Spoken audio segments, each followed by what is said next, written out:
clip going viral online of a dozen women being asked the following question: do we need men?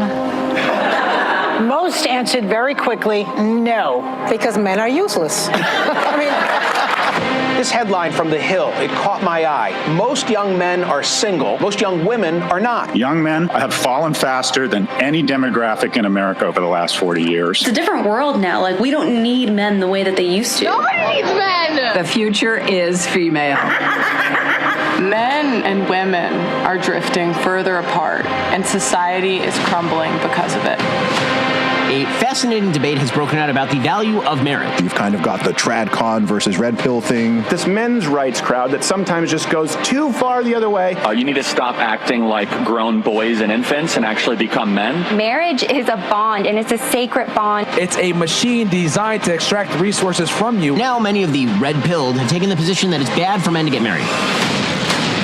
Hannah Pearl Davis, or just Pearly things. One of the most controversial faces in all of the internet. She goes on to say that marriage is a terrible deal for men. Because if me and you were in a business contract, you would never sign a contract where I am paid to leave. Gee, what could go wrong there? 74% or something of divorces are initiated by women. Men have everything to lose, primarily their own children. Men get killed by the courts and by divorce laws. I had no idea that courts of family law were courts of equity, not courts of law. Because in family court, you don't need evidence to accuse someone of abuse. You need no evidence. When you guys say get married young, a lot of these men don't know what they're signing up for, and you're not going to be there when their entire life falls apart. I interview them on the other side. I didn't meet my son until he was 15 months old. How much did you spend trying to get him back? On legal fees alone was about $200,000. Before you know it, you're homeless. You're literally just thrown out onto the street. We absolutely reinforce bad behavior from women. Wives are taught to leave their husbands, and then daughters grow up without their fathers. Family is the foundation of the society. Every problem in society comes from single mother homes. A lot of women will just chase this negative rabbit hole of happiness, endless happiness. Feminism's biggest failures is it lies to women. We tell women to date as many guys as possible. We tell them to put off family into marriage. You are allowed to leave your perfect husband. You are allowed to end a relationship with a really great boyfriend. Oh, freeze your eggs, have an abortion. What? You're evil. I don't think there's anything else in life that we actually ever go into preparing to fail. Right. Like, if you have the mentality of this is going to go wrong and be pessimistic, naturally the outcome is going to be that it's going to fail anyway. Yeah. It's self-sabotage. And that's the thing, like, women are so willing to leave marriages because they're not happy. This is not about happiness. The most important thing is the children. And the problem is we have a modern society where it's me, my feelings, leave when I feel like it, instead of doing what's best for the kids. This myth that we live in an age of male privilege. Where's my male privilege? They think, well, men have all the rights. They have all the power. Privileged patriarchal system that we have. Why doesn't our society care about men's rights? I have no friends, no wife, and no social life. Men are alone in this situation. Men are homeless. Men are thinking about eating guns. I've seen so many men on the brink of suicide, and they didn't do anything wrong. How are you equal if the men are the ones that have to fight and die to defend the country? The men are the ones that build and maintain all the infrastructure. Women are helplessly dependent upon men. The so-called deaths of despair from suicide, overdose, or alcohol, 3 times higher among men than among women. Culture is telling men, you are no good. You got to get your act together. I think men have failed themselves. What kind of a man are you? What kind of a woman are you going to attract? If men are in trouble, so are women. Everybody knows this is a huge problem, but nobody wants to admit it. Every single woman at the table said they wanted a man. 500K. 500K. 200K. 300K. 200K. Am I crazy? Everything is really set up against you to fail as a man. If men make less than women, women don't want to marry them. So you know who wants more economically and emotionally viable men? Women. I don't want to be an independent woman anymore. I don't want to be a strong, independent woman. I'm over it. When is it going to be my turn? Where are we meeting the men that don't stop? I can't keep having these same conversations. The only simp here is you, Pearl. You simp for men. I think you simp for women. She's a provocateur. She says stupid stuff, but Pearl is right about this. It's already happening. It's just not out in the open yet. Now it's just hookup culture is going to be our fairy tale ending because men don't want a wife and women can't find a husband. The future, if everybody follows your path, is there is no future. We go into population decline, and our economy goes into decline. Civilization will crumble. The American story does not end well. This is an existential crisis failing young men.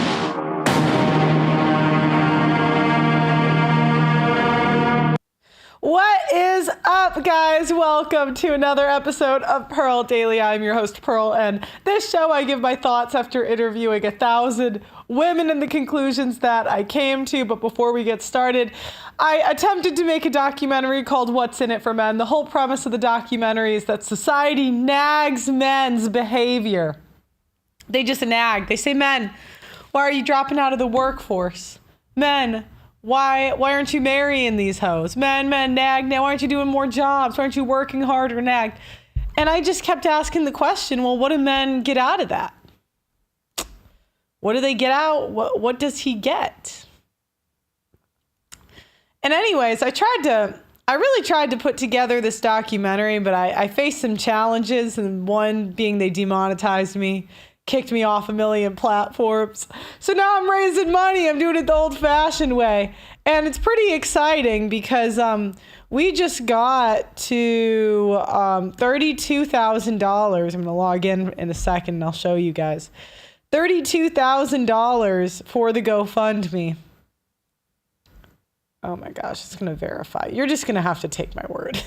I hate these two-step. I guess it's for the best, but all right, so I wanted to get a beer before the show today. I was really close, but I couldn't find one. I don't drink much, mostly because I really want to get six-pack abs. I just think it'd be really cool. But today I was like, I think I need a beer for this topic because today we're talking about herpes and HIV. It's pretty gross. But I do think this is an important conversation that people aren't really having when it comes to modern dating. A lot of people have STDs out there.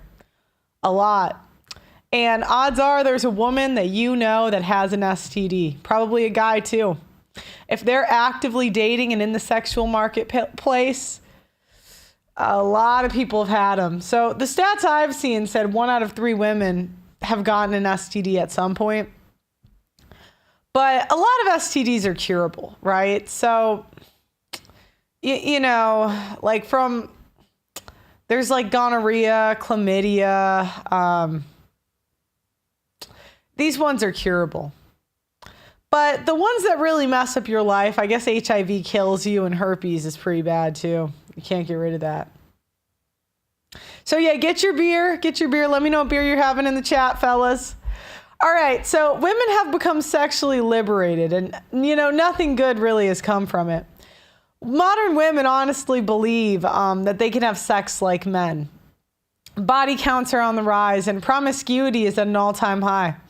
What comes along with women sleeping around with a lot of men is sexually transmitted diseases.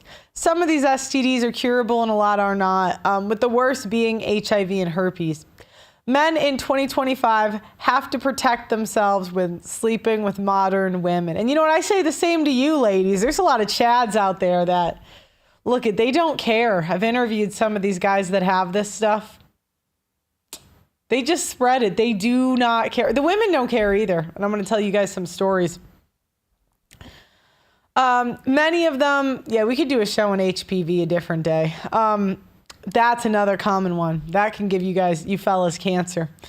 All right, so many of these women have diseases and either don't know, don't care, or it's a combination of both. And, you know, none of these scenarios are okay. Imagine you caught something you couldn't get rid of from one of these women. You know, that's what we're going to talk about in today's show, Modern Women, HIV, and Herpes. As of 2022, there are 1.2 million people living with HIV. It is estimated that 13% of people living with HIV don't know and haven't been tested. Women make up 45% of new HIV infections. Men have to be careful when they are sleeping with modern women. You could get the high five and have it for life. Now, I get a lot of, when we're talking about this topic, everyone will, they'll put in their 2 cents. They'll say, what you should be able to tell when a woman has this stuff, I would be able to tell. And men's ego sometimes gets the best of them. Women's too. But I've interviewed personally, 1, 2 digitally, 2 people personally, probably 5 people. I've never actually interviewed someone with AIDS, but herpes, that one's more common. And I'm telling you, you would not be able to guess. I would never have guessed. Okay, so we're going to talk about... Oh, no. And the thing was, when I interviewed these people, I'm gonna do the 2 digital ones I had. There was 2 men, right? And basically, they both got diagnosed with herpes. Now, one of the men decided to do the right thing, so to speak, and tell women before he slept with them that he had it. And he said it killed his dating life. It killed it. It was never the same. He hadn't had sex in years because it was just too stressful and whatever. The other guy decided to, you guessed it, lie. He said, you know what, I'm just going to lie. And he spreads it and he does not care. And he admitted this to me. He said, I do not care. I just, whatever. If they don't even ask. If they don't care, I don't care. And he spreads it around. I'm telling you guys, these, and you could argue the guy that got it, he actually got it from a marriage, one of them. He was married to his wife and she brought home the gift that, you know, keeps on giving. And you wouldn't really guess, you wouldn't guess it would be these guys. Now, even like talking about this stuff, I still feel, I know like I do a show, I chose the topic, but this even makes me feel uncomfortable talking about it. That's why I was looking for a beer before this show, is because I really want to stress to you guys that it's not always the men or the women you think it is. You cannot tell. The one guy, he just looked like a stand-up, middle-class white guy. You would not guess. The other guy, I think, was like Puerto Rican, middle class, sales dude. I mean, you could maybe say like, okay, you couldn't know, I'm telling you. So now this is a woman that has it. And I'll talk about some of the other people I've interviewed. No, so, okay. When I asked the guys where they got it, the guy who got it from marriage, yeah, he was raw dogging. Obviously, he thought this was his wife. He was raw dogging and then boom, got herpes. He said it was the 3rd girl he ever slept with. Isn't that an L? Oh my God, what an L. He said it was his wife, the 3rd woman he ever slept with. Now the other guy I interviewed, he also said it was like one of the first people he ever slept with. He said he wore a condom. Now, I don't know. It says it reduces transmission. The PUAs I've interviewed about STDs, and these are guys that are just running through hose, they seem to think that that's impossible. You can't get an STD with a condom outside of like chlamydia. I'm just telling you what the market's telling me, guys. So the PUAs are saying that guy was capping. They said, you know what? You are not going to catch anything if you wear a condom. I've run through like 100 hoes. I've got nothing because I always strapped up. I don't know. I personally, I've never had a run-in with this stuff. Thank God. So I can't tell you. Do you know what I mean? But yeah, I know it's uncomfortable, but this is a big part of the dating market. People are afraid of STDs. Sex is coming before relationships these days. People don't know, that people want to know what their risks are when you're doing this stuff. Because otherwise, people are going to die alone if they're not fucking. Unless you find like some girl at the community college maybe, but anyways. Know who gave me HIV. Yes. But like, look, does this woman look like she has HIV? I wouldn't guess. Okay, before I go on a date with a woman, I'm going to ask for a checkup for HIV. Okay, let's run this through. Guys, it's hard enough to get laid. Now, maybe you have enough status to demand that. But most women aren't hot enough to demand that from the men they're having sex with. And most men aren't good enough. No offense, fellas. Most women aren't going to do all that for. Okay. I do. My privates look like a Rothko painting. JK, I don't know what that means. All right. So I was monogamously dating somebody just before I met my now husband for 2 or 3 months. And about a month after getting serious with them, I got a really strange viral reaction. It was like mumps, pneumonia, rashes all over my body. It lasted for about a month, and it was just very strange, and no doctor could figure out what it was.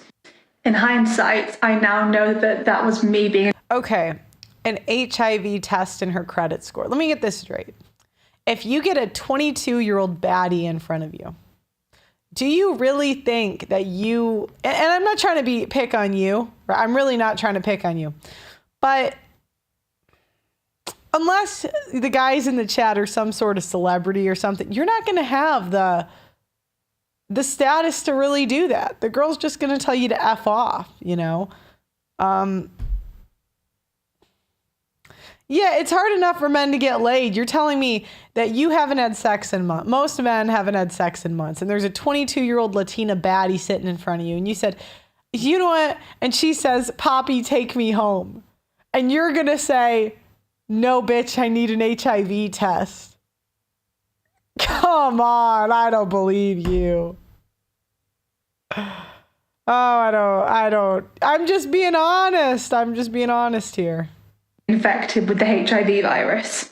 I won't settle. I'm worth it. Well, I don't want to say, look, I'm just being honest with what I would predict, how I would predict that would go. But you are more than welcome to try it. I could ask the PUA guy, because he works with a lot of men. And as I was only dating that person at the time, and as I was only dating one person at the time, I know who gave it to me just by default. When I did find out that I had HIV, I did contact this person on social media to let them know, hey, I think you gave me HIV. If you don't know already, you should probably get tested. The response I got was a bit surprising. And it suggested that they already knew that they have HIV and didn't disclose this information to me. Luckily for me, as I went from dating this one person to meeting my husband, I haven't been able to pass the virus around to anybody. And for anyone wondering, my husband is negative, he doesn't have HIV. I did not pass it on to him either. But to answer the question, yes, I know who gave me HIV, and it's a bit shit.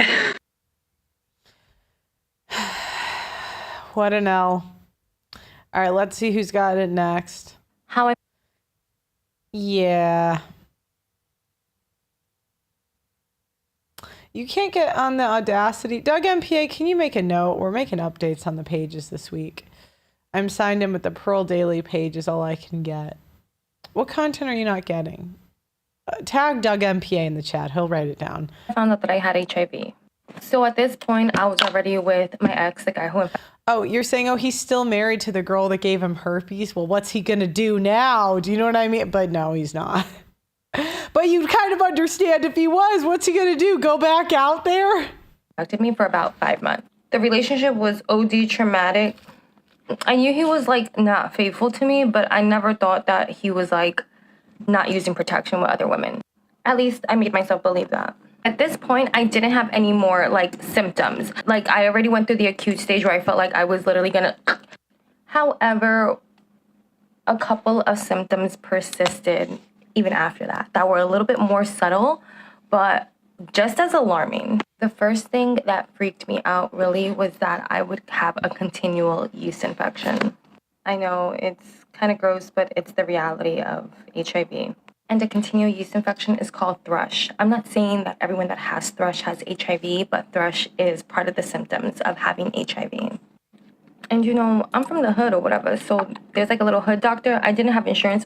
I didn't have insurance at that time.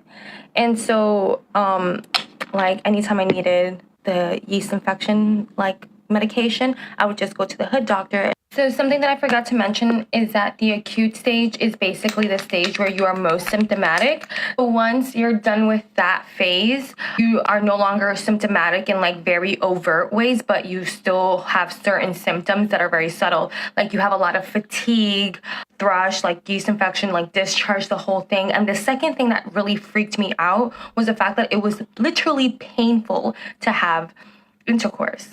And so at this point, I was taking clindamycin about like once every 2 weeks.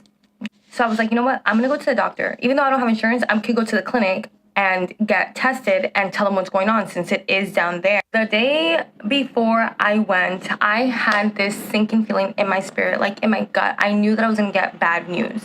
So I show up to the clinic, I get tested. When you get tested, you do the full panel, you only get results for your HIV, like rapid results day of. Everything else you have to wait. Someone comes out and calls my number because they can't see your name. They sit me down and they just break it to me like, you tested positive for HIV. My world literally shattered into a million pieces. So that is how I found out that I was HIV positive. Yeah, she took an L. Yep, Octavius gave it to her. You just don't know. You never know who has it. How I found out. Oh, this is the same girl. Now she's going to say how she found out. Okay. I was HIV positive for part 2. A lot of people want to know if I confronted my ex after finding out he gave me. Women lead in all STDs over men by double. Yeah, I know. Because we know what's going on here. Small group of men are banging a lot of the women, so a few chads are spreading it around, and the women are spreading it about. And both parties are lying about it. And the reason I want to talk about this is because I want to make two things clear. You don't always know who it is. And out of the people I've interviewed, I know somebody that dated a girl, and he went on a date with her, and she told him that she had the herp, and he ended it, right? And then, do you know what she did after? She proceeded to lie to men about it, and now she's engaged, and the guy has no idea. This isn't someone I know, but this is a story I heard from somebody that I know. And my point in this is, we got to look at the incentives here. Pragmatically, there's no reason for them to be honest. Why on earth would they be honest if medical records are sealed? You have no way of proving it was them. And this is like I've interviewed some, not HIV, but Herp. I've interviewed people that have it, and their thought process is they can't prove I gave it to them because most people don't get tested for every single partner. Like it's like once every 2 years or a year is the average. And if I tell them the truth, I stop getting sex, so I'm just going to lie. Yeah. I'm not saying it's the right thing to do. It's obviously the wrong thing to do. But what would be the incentive to be honest? Seriously, guys, why would they be honest? You can't always see it with the herp stuff. You can't, they don't always have active outbreaks, so sometimes there's no symptoms. You can't tell. Yeah, everyone's lying. HIV, and the answer is yes, but not in the way that you guys might expect. Man was like a full-blown narcissist. In my mind, somehow it was a mistake. When you test positive at the clinic, they ask you for your list of partners. I refused to give them his information. Mind you, I had gotten tested the day before I met him, and I tested negative for everything. They put me on birth control, they put me on antiretrovirals, and they take my blood and send it out to the lab. Sometimes people do have false positives, meaning that they test positive for HIV, but they're not actually HIV positive. I knew I wasn't one of them, child. Did y'all see the video of my acute stage symptoms? It was not a joke. So they tell me not to tell him anything until I get the confirmatory results, but I just couldn't wait. The entire ride to his crib, I was literally trembling. Sit down. Pearly, remember a guy gave it to her or her girlfriend. Yeah, I know, and that's how a lot of these people feel. And I'm not saying it's right, but a lot of these people feel like, okay, somebody lied to me and now I have it, so why do I care about the next person? On the edge of his bed, and I look at him in the eyes, and I'm like, tested positive for HIV. Why was this his face? Okay. No concern, no anger, no fear. It's like, listen, I don't want to talk about this negativity, okay? Whatever you got going on is what you got going on. Don't bring that negativity to me. Oh my gosh, this guy that gave her HIV told her not to bring that negativity to him when he told her. Oh, that's such a Chad move. He gave you HIV and then gaslit you and said, don't bring that negativity to me when you're pissed. Like I mentioned in the last video, I knew he was unfaithful to me, but like I never really had proof.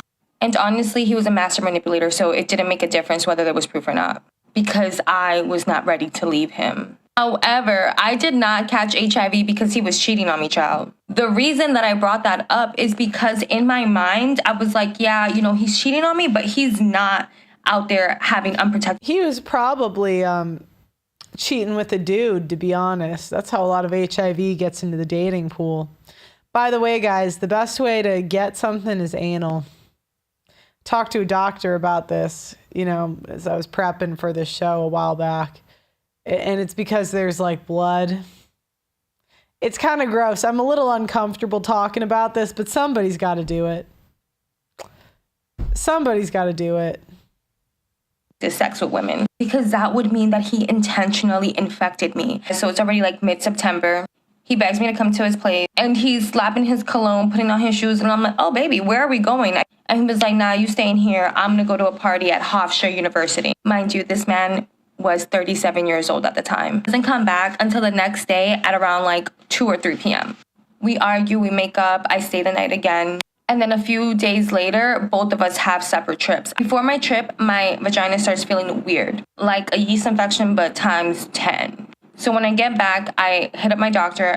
She tells me to immediately come in so that I could get tested. Mind you, my doctor cannot stand my eggs. She has been begging me since August to report him because he could reinfect me with a totally different strain of HIV. Literally the next day I get a call back, tells me that I tested positive for chlamydia. And at that point, the blindfold is lifted and my heart is literally exposed and broken into 1,000 pieces. Not because he cheated on me, but because at that moment I realized that he intentionally infected me with HIV. And if you don't know this, the #1 STDs on college campuses is chlamydia. I couldn't sit with that on my conscience. So this all went down around the first week of October, and he was actually going to Miami Carnival that weekend. The hardest part of my HIV diagnosis was actually leaving the person that infected me. After a few days, I finally had the courage to report him to the Department of Health. But honestly, it didn't even matter because come to find out, that wasn't even his real name. So- Oh my God. Oh my God. Yeah, that is my... Yeah, I did a couple polls on Twitter.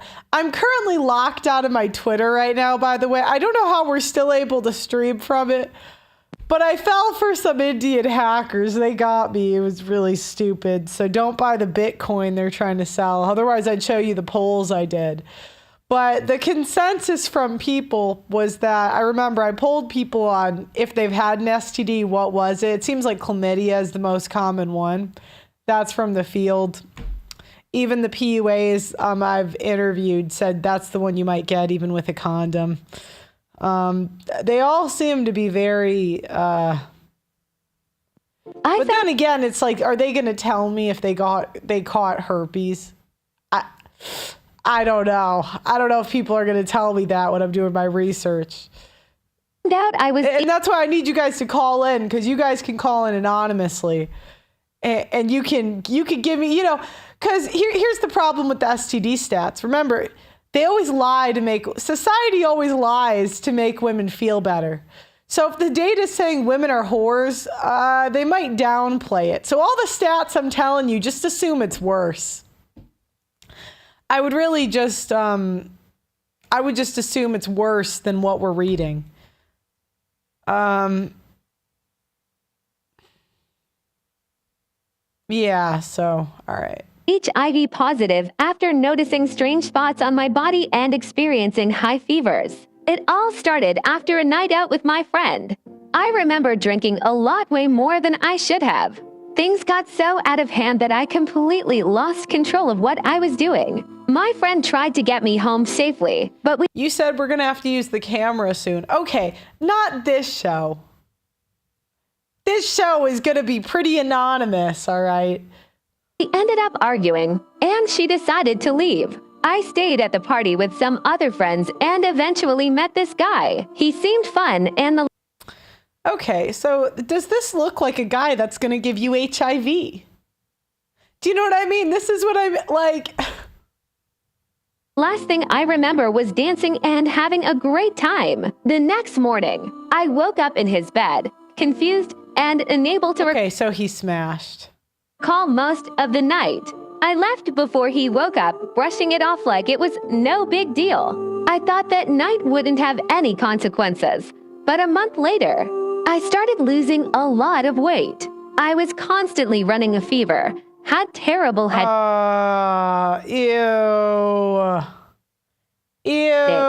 and noticed strange spots appearing on my skin. That's when panic set in deep down. I had a If she had any thoughts she may have contracted early on, she could have done PEP. Has to be within 24 hours, but no later than 72 hours. Well, you should call in and talk about that. I don't know about that drug, so. Terrible feeling about what might have happened that night. I decided to go to the hospital, and that's when. Comment if you want to hear part 2.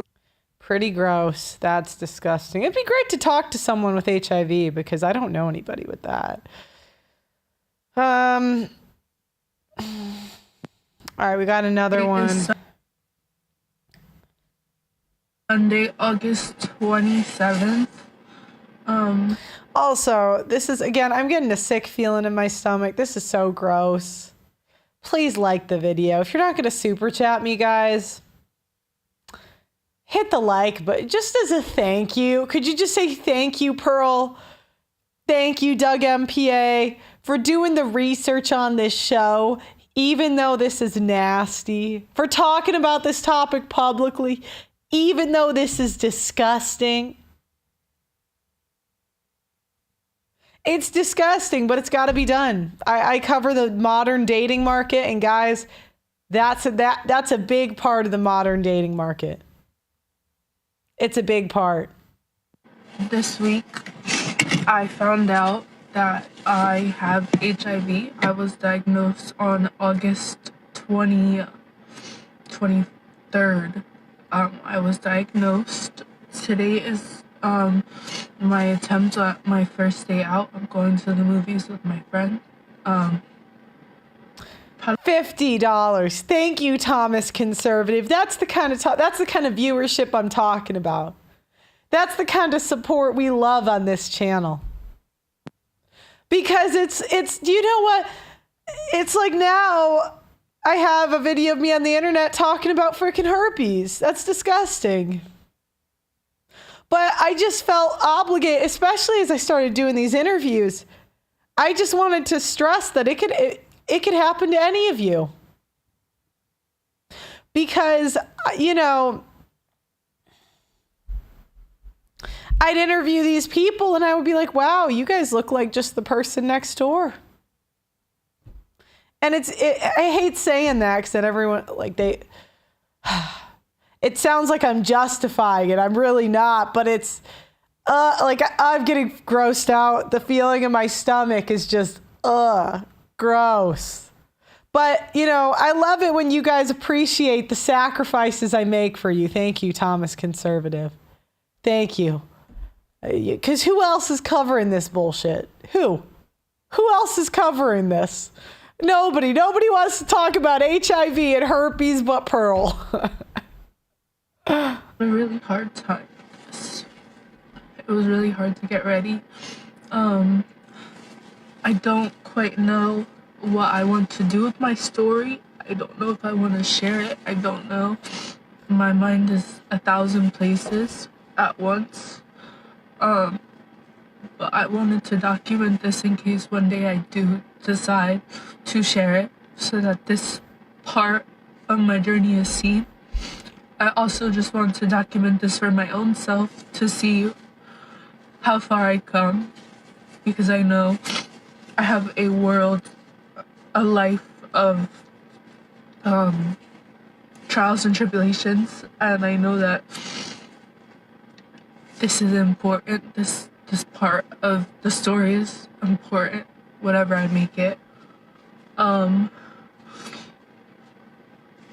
That's really all. I never thought I would be here. I never thought I would be talking, recording myself crying. It's not who I am. But I'm here.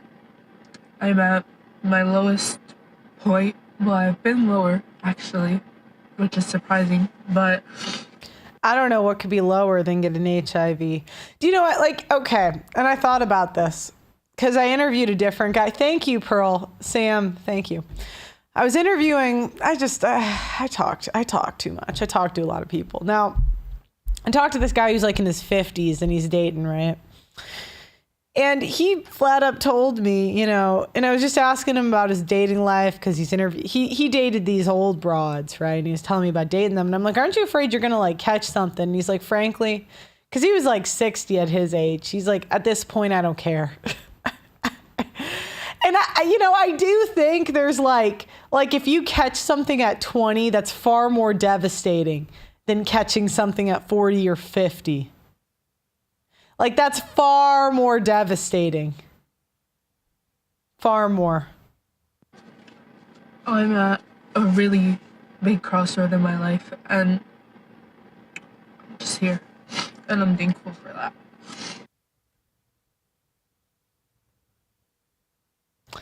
Yeah. Again, you know, you'd think you're taking home a Latina baddie, and now you have HIV. All right, so according to the CDC, 59% of women between the ages of 20 to 49 have genital herpes. Let that sink in. These women have the gift that keeps on giving. The luggage you can never leave behind. Now, how do most of these women have herpes?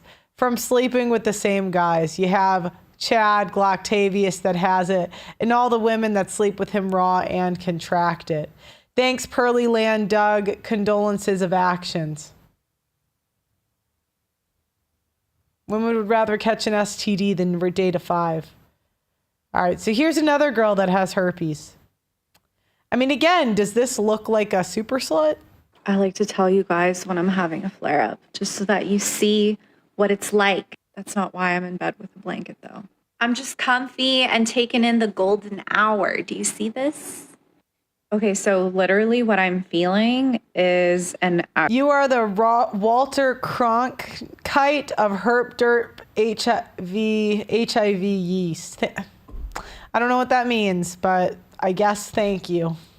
I'll let you know, like, I am on the antivirals daily lately. I have been since before the summer because I was just like, I don't want to deal, you know? All it is like I'm itchy in one little spot. Is there anything visible there? Nope. Now, what the herpes people told me is when you first get infected with it, I guess there's a lot of flare-ups, and then over time it becomes less and less, and usually it's one spot that's infected. And the reason it goes around condoms and people get it even though there's no flare-up is because you're most likely to spread it right before the flare-up comes, so they can't see it. So if it's like about to like be a blister or whatever, and they also said that it's very tough to see the difference between that and like a skin tag. It's so disgusting. I don't even like talking about this, but the other thing I was told is that over time, I guess, because one of the dudes that I interviewed, I'm hoping he sees this. I was going to message him on Twitter to call in, but I lost my Twitter, so this was just like bad timing. But he said that according to him, he doesn't take the antivirals. Now, apparently the antivirals make it not spreadable. He does not take the antivirals, and he just spreads it and doesn't care. Now, according to him, out of like 100 girls he's slept with since, only like 2 to 5 said they got it. Now, this kind of backs up the research I've seen where they can only spread it like 20% of the year. And even if you hook up with someone that has it, I think you're more likely to not get it than get it. Like, they're not going to spread it every single time.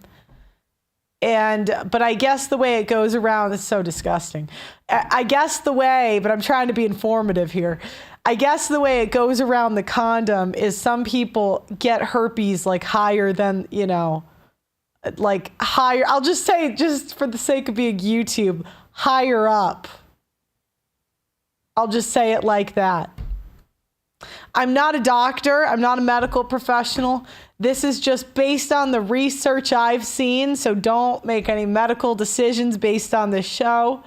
I'm open. If there's someone smarter than me in the chat, you never know, we might have a doctor in the chat. You let me know. Much respect, Pearl. The real side of things is sometimes what more needs to be seen. Our best to you always. Thank you. Thank you. I'm like getting kind of grossed out talking about this. Okay. Can there be something visible that comes in a day or two? Yeah, it'll probably keep it.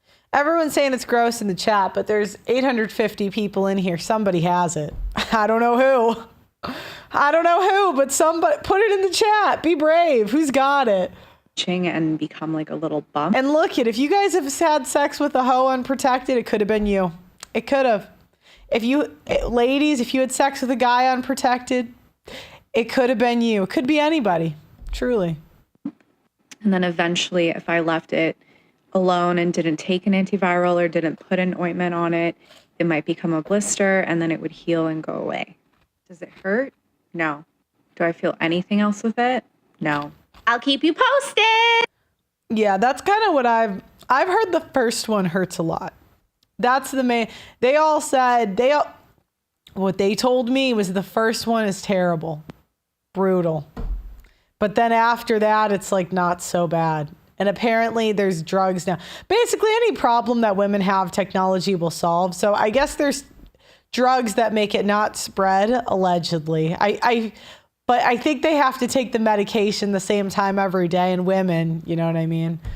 And the other issue is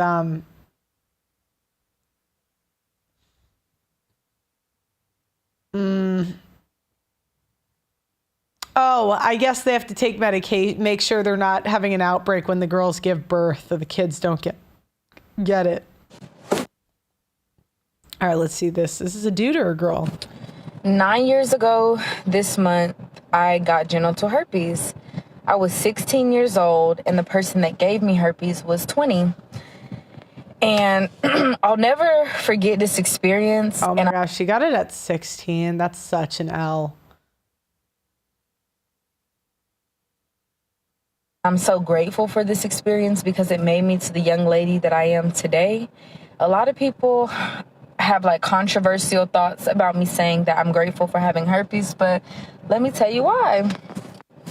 So when I was 16, I was already having it hard at home. Like I worked a lot and I involved myself with older men because my mom told me better to be an old man's sweetheart than a young man's fool.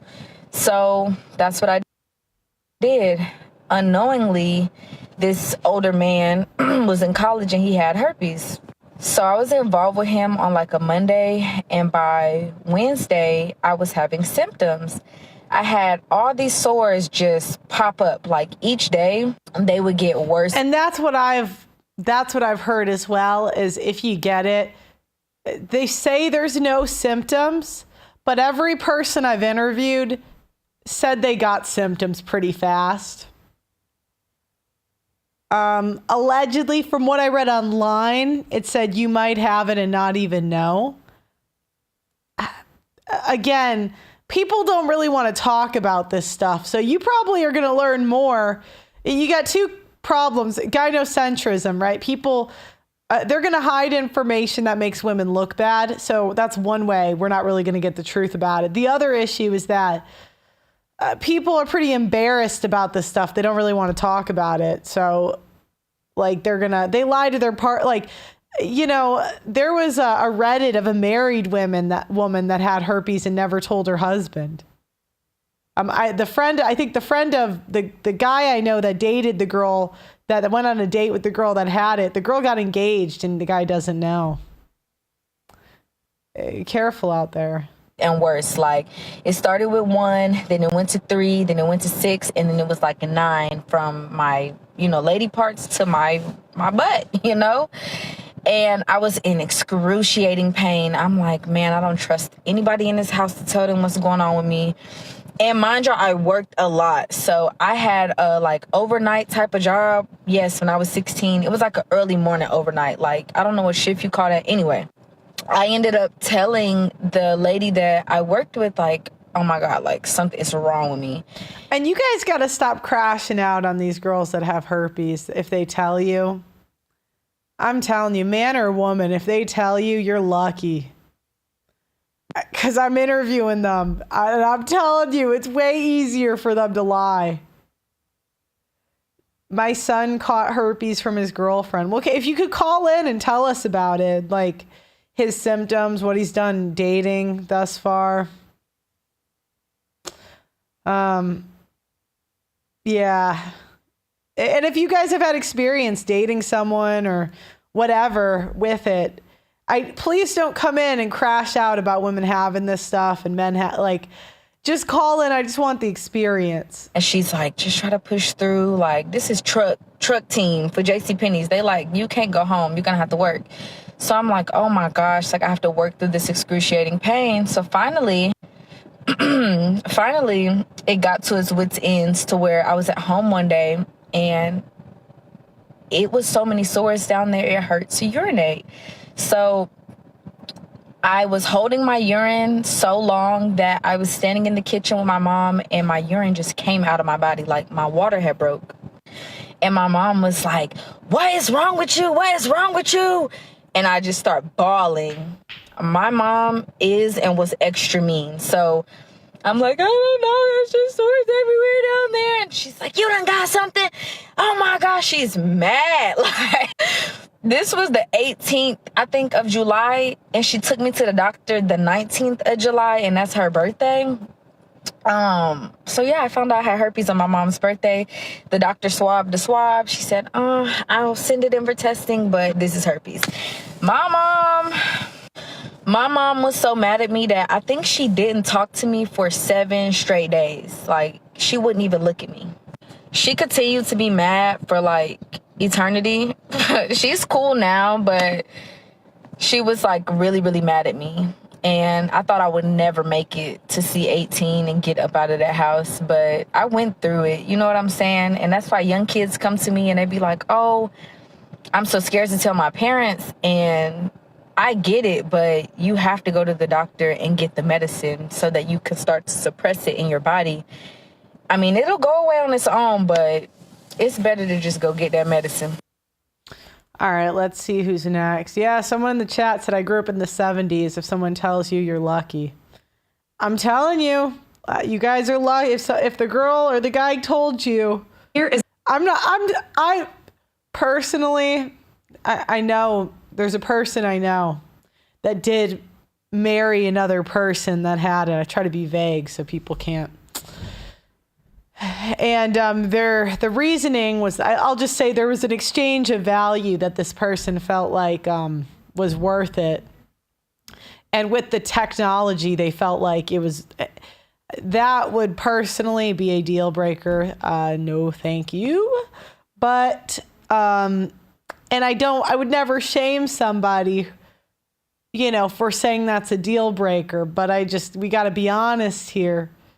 We gotta, you're very lucky if the girl told you, because especially as a woman, being honest, you guys should have said, thank you so much for telling me, and left. Yeah. Is what I say when I disclose that I have genital herpes to a new potential partner. I'm Adrienne, the Yoni nutritionist, and I've lived with genital herpes for over 20 years, so I have a lot of experience with disclosing. What I've learned over the years is it's not what you say, it's how you say it. Before we get sexy, I want to have a sexual health conversation just to make sure that we are on the same page with where we're at and what we're good with. It's important for me to share with you that I live with genital herpes. I've had it for a long time. I'm doing everything that I can to manage and prevent it. I rarely get outbreaks anymore, and we can still have an amazing, sexy time. I want to tell you about it before we get sexy so that you don't find out about it afterwards. I'd love to know when the last time was you were tested. And then you stop talking. What you're doing here is you're giving them the facts. You're not getting emotional about it, or you're not information dumping. By leaving it off with a question, it gives them an opportunity to think about when the last time was they were tested, because the responsibility isn't all just on you. Give them an opportunity to digest all of that information that you just shared. And then if they have any questions, you can open up further discussions from there. Most of the time, the person on the receiving end of the disclosure, it's usually the first time that they've heard about something like this, or they don't know much about it. So their confidence confidence in you is a reflection of how confident you are in yourself. This is why learning more about herpes, how to manage and prevent your outbreaks, and prevent transmission to your partners is so important to building your confidence when you live with herpes. I teach you all about that in my Healing Herpes. Look, they got to figure out. I actually don't think what this woman's doing is the worst thing in the world, because they got to look at, there's half of women and like 10% of men or something like that have to figure out how to date with this thing. So if she's teaching them how to tell each other, I think that's a win for society. At least they're not spreading it. That's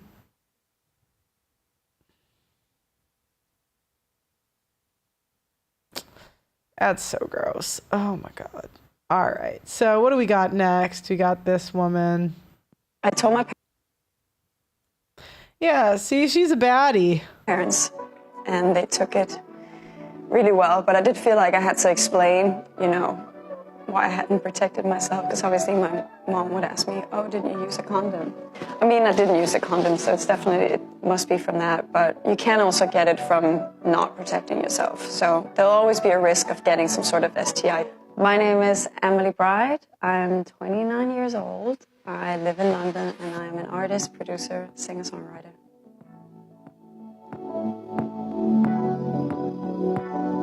I found out that I had genital herpes because I had this itchy feeling, and it had been going on for like 4 days, but I didn't really give it much thought until it was when I was itchy or touching myself, it actually hurt. It started like, it looked like milky spots. They turned out to small cuts, and then they would like unfold and I've heard that's the biggest difference, is they like blister.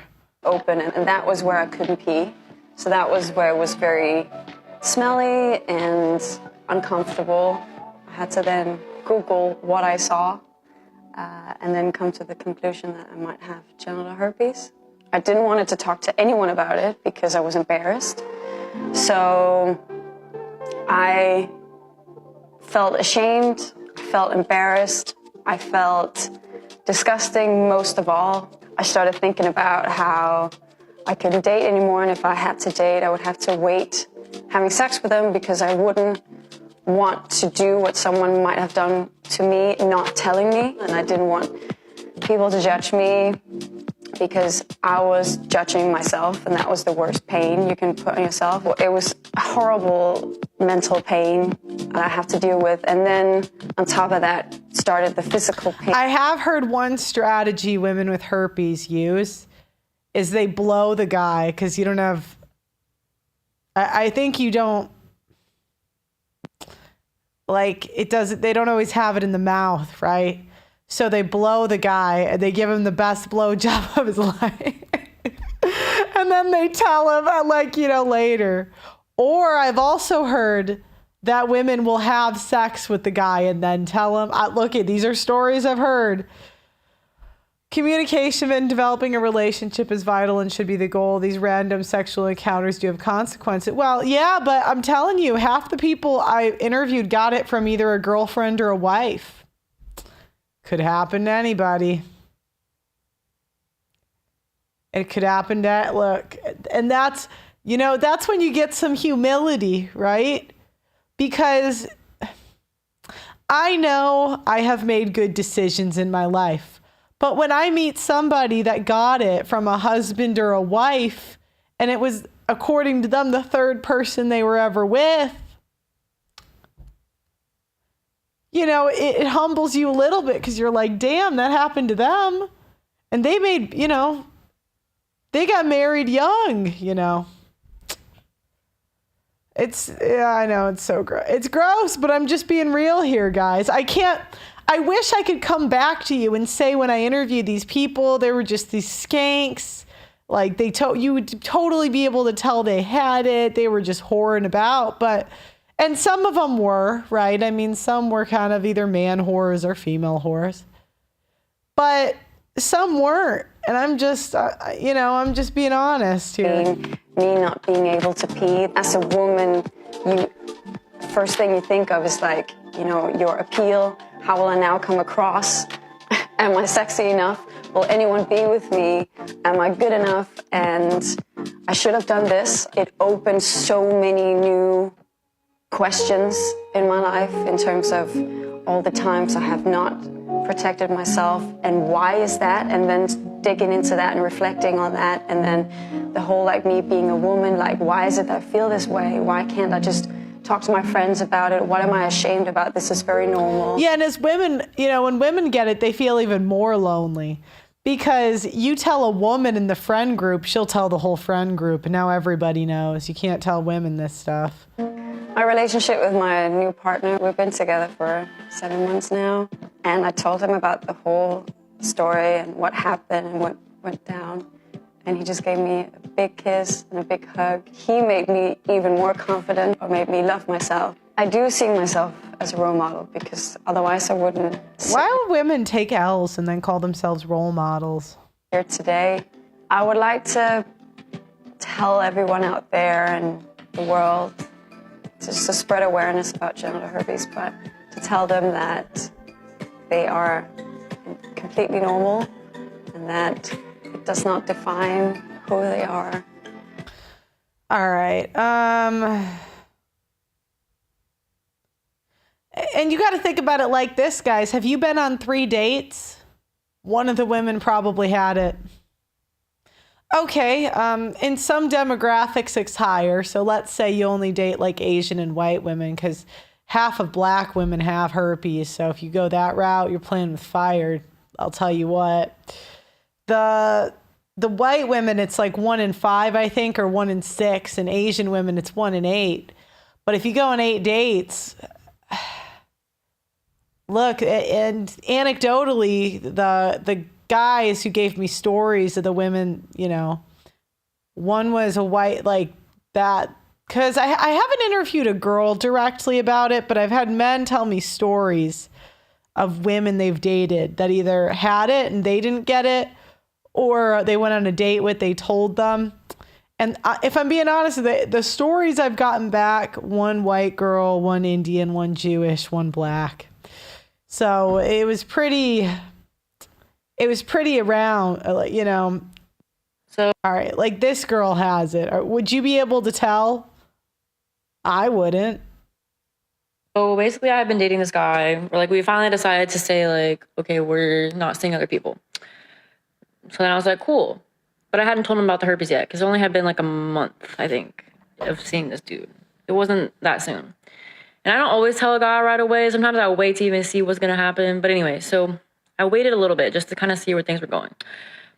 I had got a cold sore, and I was like, fuck. And I was supposed to hang out with him. So I literally, instead of telling him, I was scared. So I broke up with him and gave him no explanation. And he's like, Alexis, what the fuck? And I was like, okay, hear me out. I was like, I kind of have herpes, and I was scared to tell you.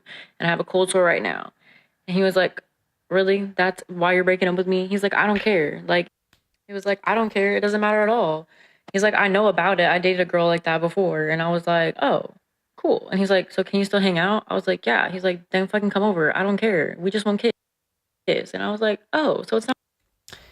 All right. Let's see who this girl's boyfriend is. He dates her with herpes, and he can't even make the gram. Isn't that crazy? He can't even. Yeah, I mean, you know, if she's young and pretty enough. I'm going out tonight. Guys will accept it for the... You think you guys would really be able to tell? Come on. All right, so I asked ChatGPT how likely you are to catch it using a condom. All right, so the risk factors of catching HIV or herpes through oral or vaginal sex depend on several factors, including whether protection is used, the infected partner's viral load, especially for HIV, and whether the virus is actively shedding. Now, we do need to take this with a grain of salt because it is ChatGPT. But this is what it's telling me. I would have used Grok, but I'm locked out of my Twitter. Here's a breakdown of the estimated risk per exposure for oral and vaginal sex for HIV and herpes based on CDC data and peer-reviewed studies. So if you have vaginal sex with a woman, if you're a woman and you have sex with a guy that has it, it has HIV. It says 1 in 1,250. And if you're the guy putting it in a girl, it's 1 in 2,500. But it does increase if there's blood involved. So if you're hooking up with a girl on her period, doing backdoor stuff, if you're just a big guy, you catch my drift, there's blood. Or if you have other STIs. Oral sex, it says extremely low. The risk is not negligible, but not zero, slightly higher if there's ejaculation, sores, or bleeding gums. Again, condoms reduce the risk by 80 to 90%. If the HIV plus partner is on ART and undefectable, the risk is pretty low. That's what I've heard. I've heard that from medical professionals on shows too. Again, we're in a gynocentric social order. We're all sifting through this shit here. Everybody's selling something. I don't know. Herpes. All right, ladies. If you have sex with a guy with herpes, you have a 1 in 10 chance of getting it. If the partner has HSV2, no condom and is shedding. So if you have sex with a guy that has his viral shedding, which happens 20% of the year, there's a 1 in 10 chance you get it. If he's like, and there's no condom. Men, it's a 1 in 20 to 30. If you're banging a girl with herpes, you got a 1 in 20 to 30 times you'll get it. Her HSV2 sheds more frequently than HSV1. HSV2 is genital herpes. HSV1 is cold sores. Oral sex is lower than vaginal, but HSV1 can transmit to genitals and vice versa. So if the girl gets cold sores, she can put that on your stuff if she's and it's similar for the male. HSV1 is the main cause of genital herpes from oral sex. Oh, didn't know that. Okay. Condoms reduce herpes risk by 30 to 50%. Herpes can be transmitted even when no symptoms are present. Daily antiviral meds can reduce transmission risk significantly. I have heard that some guys will take that before a date to reduce the risk. I don't know if that works for someone that doesn't have it. I'm not a medical professional. Maybe Doug MPA can dig into that. All right, but basically it's saying that herpes, 3 to 10% chance of catching it if he's shedding and no condom. I don't know why it's saying HIV is so low. It's saying you're very unlikely to get that. I don't know why. Okay. It says risk reduction tips: use condoms or dental dams, ask their partner if they've been tested, avoid sex if there are any visible sores or symptoms. For HIV, ask about ART use and viral load. For herpes, ask about antivirals. All right, if you'd like, I can calculate your estimated risk if you've had multiple encounters or break it down by specific scenarios. For example, if you're in a 6-month sexual relationship with one partner who has HIV or herpes and you always use condoms, your chance of getting infected depends on how often you have sex, whether your partner is taking treatment, whether the virus is active or shedding for herpes, and how consistent your condom use is. So let's assume vaginal sex is 2 to 3 times per week for 6 months. So you have about 60 acts of sex. Condoms are used every time, and the partner is either HIV positive or HSV. And you are HIV negative and HSV negative at the start. The receptive female, it says for HIV, it's 1 in 100,000 and 1 in 250,000. Those are the odds with 60 protected acts. Oh, so it's for each one. It's per act. But if you do it 60 times, your odds are 1 in 4,167 as a guy and 1 in 6,667 as a girl. John, my ex-wife gave me chlamydia, the only one I've ever been with. We're divorced now. Yeah, sometimes it's just an L. It says if the HIV partner is on ART and undetectable, the risk is near 0. Now, the herpes risk over 6 months with condoms. So male to female. So if a man's having sex, or male to men giving it to women, 4 to 5%, ladies. So if you're just using a condom and no medication, 4 to 5% are going to catch it. Women to men, women giving it to men, 2 to 3% are going to get it within 6 months. It actually would be interesting to see how that extrapolates over like 10 years. In 6 months, the male risk is 1.5% and the female risk is 2.5% will get it. If the HSV plus partner is on daily antiviral medication, the risk drops by 50%. If the partner has HSV1 genitally, risk may be lower due to less frequent shedding. Oral sex adds additional but lower HSV1 transmission risk, especially if the HSV plus partner gets cold sores. All right, the summary is that for a man, if you're banging a girl, 1 in 4,000 for HIV and 1 in 67 for herpes. Those are your chances. For a woman, 1 in 1,667 if the dude's got HIV, if you're banging for 6 months, 3 times a week. And the woman is 1 in 40. And it's a higher risk due to shedding. Antivirals help. To lower the risk, have your partner get tested and treated. Avoid having sex during herpes outbreaks. Consider PrEP for HIV negative partners. If you want to model different sexual activity levels, let me know. Okay, yeah, now we're done. All right, so now that we're talking about this, I want to know you guys' experience. Do you have HIV or herpes? Call in. It's all anonymous, so we're just going to have cameras off today. Have you gone on a date and had somebody tell you about it? Have you ever been getting to know someone? They say, I have HIV or herpes. And how long did it take you to tell somebody? And what did you do? Or for them to tell you? And would HIV and herpes be a deal breaker? For me personally, that would just, it's just one of those things that if you don't got it, you don't want it. I get really tired of the herpes people with the cold sores saying everyone's got cold sores.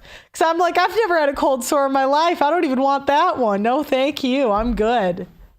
I am no thank you.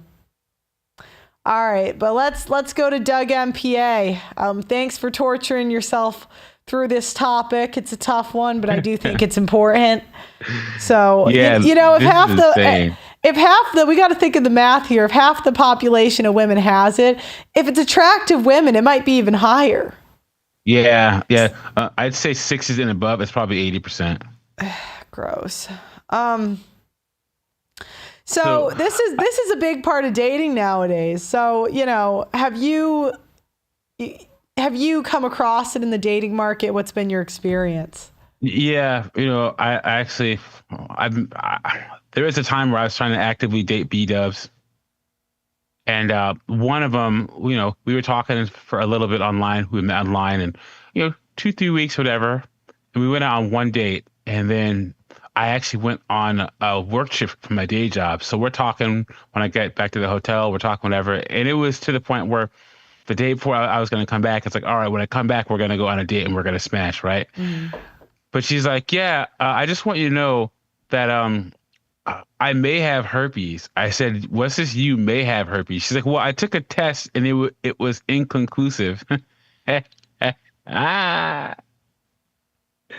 I said, wait, what? What do you mean inconclusive? She's like, oh, yeah, it was inconclusive. Yeah, I never talked to her again after that. You're lucky then, she told you. Huh? You're lucky she told you. Yeah, I am. And then one of my friends went out with another B-dub, and they were just about to get it on. And this girl was beautiful too.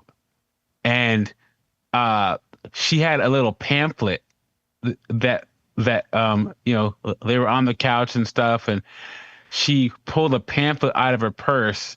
And it was like, I have genital herpes, but it's not the worst thing in the world, and blah blah. So she created this whole pamphlet and handed it to him, and like expected him to be like read it and say, okay, yeah. He was like, get the hell up out of my house. I'm gonna have to watch my couch cushion now. Ugh, get out of here. And then she tried to call him and say, now that you calmed down, you know, I hope you. She kept trying to call him. And then after a couple of days, she's like, I know you've calmed down, and I'm willing to give you a second chance. She's like, a second chance?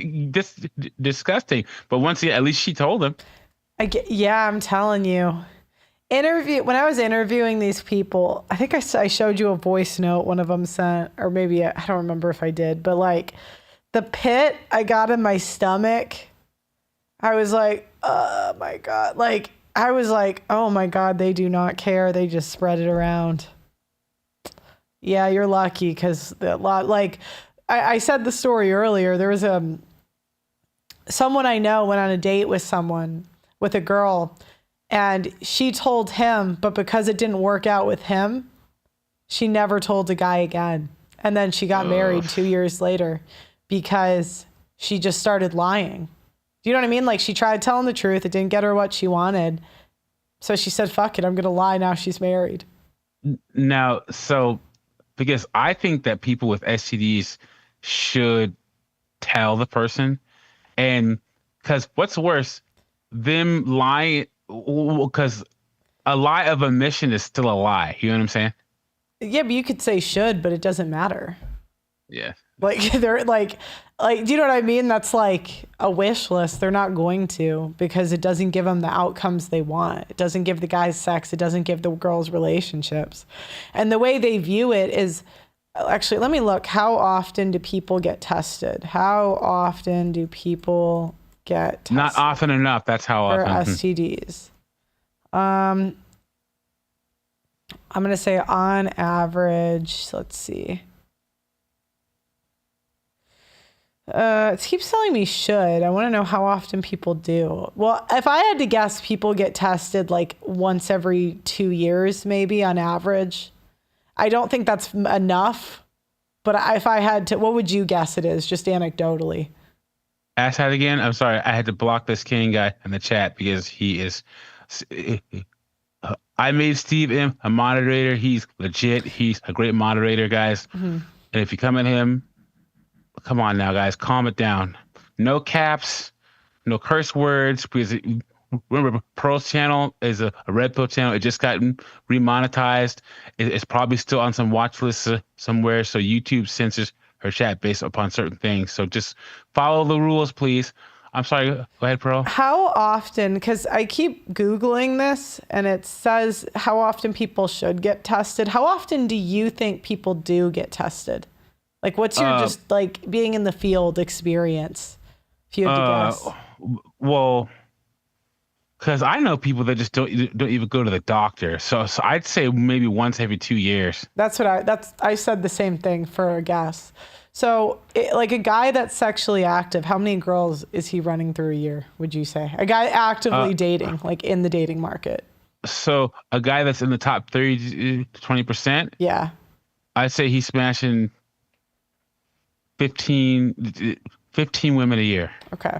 At least. Who is he going to be mad at? He tests positive after 2 years. He's got 30 women he's going to call. And women, let's say it's the same numbers. I don't think it is. It's probably higher for women. But let's say women, it's 30 guys, 2 years. Same thing. So I think that he just can test positive. I don't even think he's going to reach back out to anybody. I think that women are more likely to reach back out to the men than the men are to reach back out to the women if they're dating. Right, but that's my point, is like the incentive for people to be honest isn't there. Because by the time they get tested, they can't prove who gave it. And that's exactly like one of the people I interviewed, that's what he told me. He said, well, they're sleeping with multiple guys. Like the reasoning, he said, well, the girls don't even ask. They don't even ask to put on a condom. So if they don't care about their health, why should I? And here's the thing. From what I've read, men get more immediate symptoms than women do. Women can go years without getting symptoms. I've never interviewed, everyone I interviewed was a guy, but one of them infected, he's had long-term people that he's infected. And he said they got it pretty quick. Like he said they got symptoms pretty quick when they got it. That was what he said. I know it makes you like feel sick, but I'm telling you, they don't care. Should is like a waste of time. They don't care. Yeah, like because like the way they're gonna view it is like you're killing my sex life, and I'm not gonna do it. So yeah, some people are out here, man, just doing damage. Right, but when they get the positive result after 2 years, it's like, who are they gonna call? Yeah, nobody. So there's no accountability. Go ahead. The way that the sex life was, what did you think was going to happen? Well, some of them, Doug, I'm telling you, like a good amount of the guys got it from wives that I interviewed. I'd say half. Yeah, I would imagine that, because I honestly believe in marriages, women cheat far more than men. Yeah, like 2 of the guys I would say were man whores. 2 of them got it from, one was a girlfriend that he was with for a while, one was a wife. My dolls and drugs are disease free and they don't cheat. Oh, Eric with the doll. I mean, he has a point there. Eric, you are not helping me with the incel audience allegations. Okay, guys. All right. Make sure to like the stream if you haven't already. Is anyone in the chat? Or is anyone called in? Yeah. Okay, I was like, I wouldn't be shocked if nobody wanted to call in for this one. Yeah, make sure to like the stream if you haven't already. Subscribe if you haven't already. We're 20,000 over 2 million. We're on our way to 3 million. So hit that subscribe button. Thank you to everyone in the YouTube chat. Always good to see the regulars. And thanks for those in the Audacity chat. I actually had to boot Pizzelle from the Audacity chat today. Pizzelle, if you're listening, you can't be acting up like that, man. You can come on tomorrow, but you can't be calling people names and F-bombs and be intentionally incendiary, man. You've been a long time supporter, but you can't be rolling like that, okay?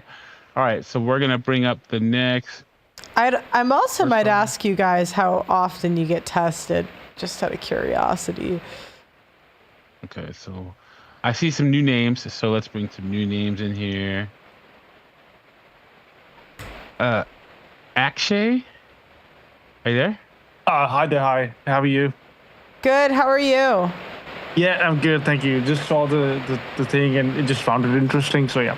All right, so guys, when it rains here, my audio is kind of bad, so I'm gonna have them mute me after I ask the question, just to make the audio a little better.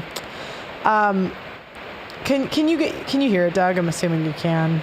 You can barely. Oh, you can barely. It sounds bad. No, we can't hear on the Zoom. We can barely hear on YouTube. Oh, okay. Then I might leave it. Okay. Well, what's your experience? Did you catch an STD, or do you know someone that has one? Sorry, I didn't catch one. No. Sorry, I just tuned into the show. No. All right, buddy. Sorry. Did he not? People that just like walk in. I can't. I'm no. Yeah, guys, don't call in. I said this earlier, but call in if you have a story, either you or someone you know. You know. Yeah. Christopher. Sorry. Yeah. Good evening. Hey, Chris. I can't. Good evening. Make sure you can hear the YouTube in the background, so you have to turn the YouTube off. I said this earlier, but call in if you have a story, either you or someone you know. You know. Yeah. Okay, I don't have a story. I have a question. Chris, you're listening to YouTube. You have to turn the YouTube off. Here, could you? Yeah, I'm gonna. Guys, if I come into the 21st century, guys, come on now. If I say, call in if you have a story, and you come on and you say, but I have a question.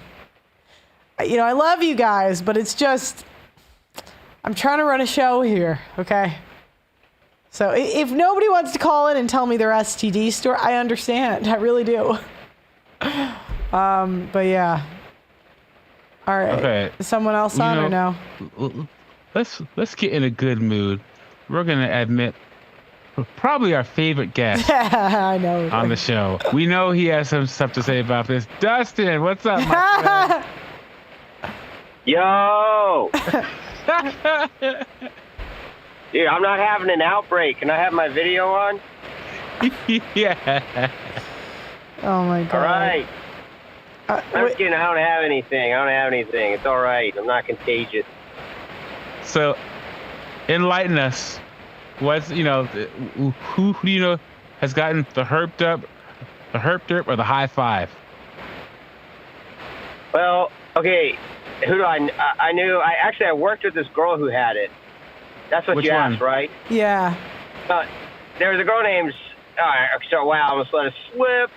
But I remember, in the service industry, they got this thing called an early out, like if it's slow. Uh-huh. So this girl, she goes on a date with this guy, and she comes to work, and she's like really freaking out, like a week later. And it comes time for an EO, and we have guests at the bar. And she goes, well, shouldn't I get the EO because I just found out I have herpes? And she said it so loud. And, yeah, it was wild. And then I actually, when I was bartending at this casino, one of the guys I worked with, and you're right, you would never know that he had HIV, but he ended up telling me about it and like how he got it, and he actually spread it to his wife, but he didn't know he had it for a long time. They went on a vacation like a year into their marriage, and he got really sick on the vacation and almost died. And he ended up spreading it to her, unbeknownst to her, and it was really sad. It's very sad when someone tells you they have it, obviously. But he seemed pretty at peace with it, and he would tell me that with all these new pills and stuff, he just goes and raw dogs chicks just like he did before. So, oh my gosh! I'm not saying it's right, but well, yeah, yeah. Go ahead. I was just thinking about, because I've always been real afraid of STDs, because I don't. It's not that I don't. I'm just too lazy. I don't want to be proactive about rubbers. I'm just like, I just put it wherever it wants to go, and like. I just think about it. So you know how the gender pay gap, how that figure is gotten? That's kind of like how they get the STD figure, because sure, 1 in 5 people have an STD, but I've done shagged 12 of my friends, and I never got an STD. I wouldn't get tested. So I was like, statistically, that's not right, But yeah, but you don't. It's also based on your immune system, so you might have a strong immune system. Yeah, I got that Jewish blood in me. I'm immune. Wait, so the guy that had it, how did he get it? Did he tell you? And was he was banging other girls while he was married, I'm guessing? And did he ever spread it? Like, did he ever have that problem where they called him and said they got it? Go ahead. So he got it because he was also doing drugs. He was doing hard stuff because he had a lot of depression. His brother committed suicide and started doing heroin. And he was doing that outside of seeing his wife, and that's how he contracted it. And he spread it to his wife. He wasn't unfaithful. And that's one thing that, because I met I dicked down this chick in New York City. And after I talked to her for a bit, she told me her best friend had HIV. and I got really afraid because I didn't wrap it up. So like I broke up. I went to her work like a week later, and I broke up with her. And she's like, "Why?" And I said, "I think like I said something really rude, but you know." And when people have it, they don't tell you this crazy life that they usually live before they contracted something that serious. Like herpes is another thing. You know, you can get that. That's something that's real scary. But HIV, if people went into their backstory, you would be like, wow, no wonder you got it, you know? Yeah, I've never met anyone with HIV. I've met people with herpes, but not HIV. Like, not personally anyways. The people that you've met with herpes, were they sexually promiscuous, or were they just like, oh, oh wait, actually I do know one girl that has it. The girl just, she dated a Chad, he had it. She actually had only been with like one, maybe two guys. Like she was pretty young when she got it. The guy, he was promiscuous, but he got it pretty early on. Like maybe like, he actually kind of reminds me of you a little bit, like his attitude. He's a good guy. Yeah, he's a fun, yeah, but like early on he got it. One guy was married. He got it from his wife. He wasn't promiscuous. So I don't know anyone with HIV though. The girl though that got it, did she lie going forward, or did she, because she was obviously really honest there. Oh, no, she didn't. She actually just started, like, she got it. She said that stupid thing at work. She didn't work for a week. She came back, and then she started dating another bartender. It was there you so go. insane. I was just about to ask, because I'm telling you, some guys and some girls, they don't give an F, man. They just dive right in with both feet anyway. Yeah. But so the guy had to know, right? Sorry. Oh, he knew, but I think that once you say, oh, I have this drug that stops my outbreaks, so as long as you don't see it, we don't got to worry about it. I think if a girl says something like that, a guy's going to be like, hey, sign me up, you know? Would it be a deal breaker for you? Well,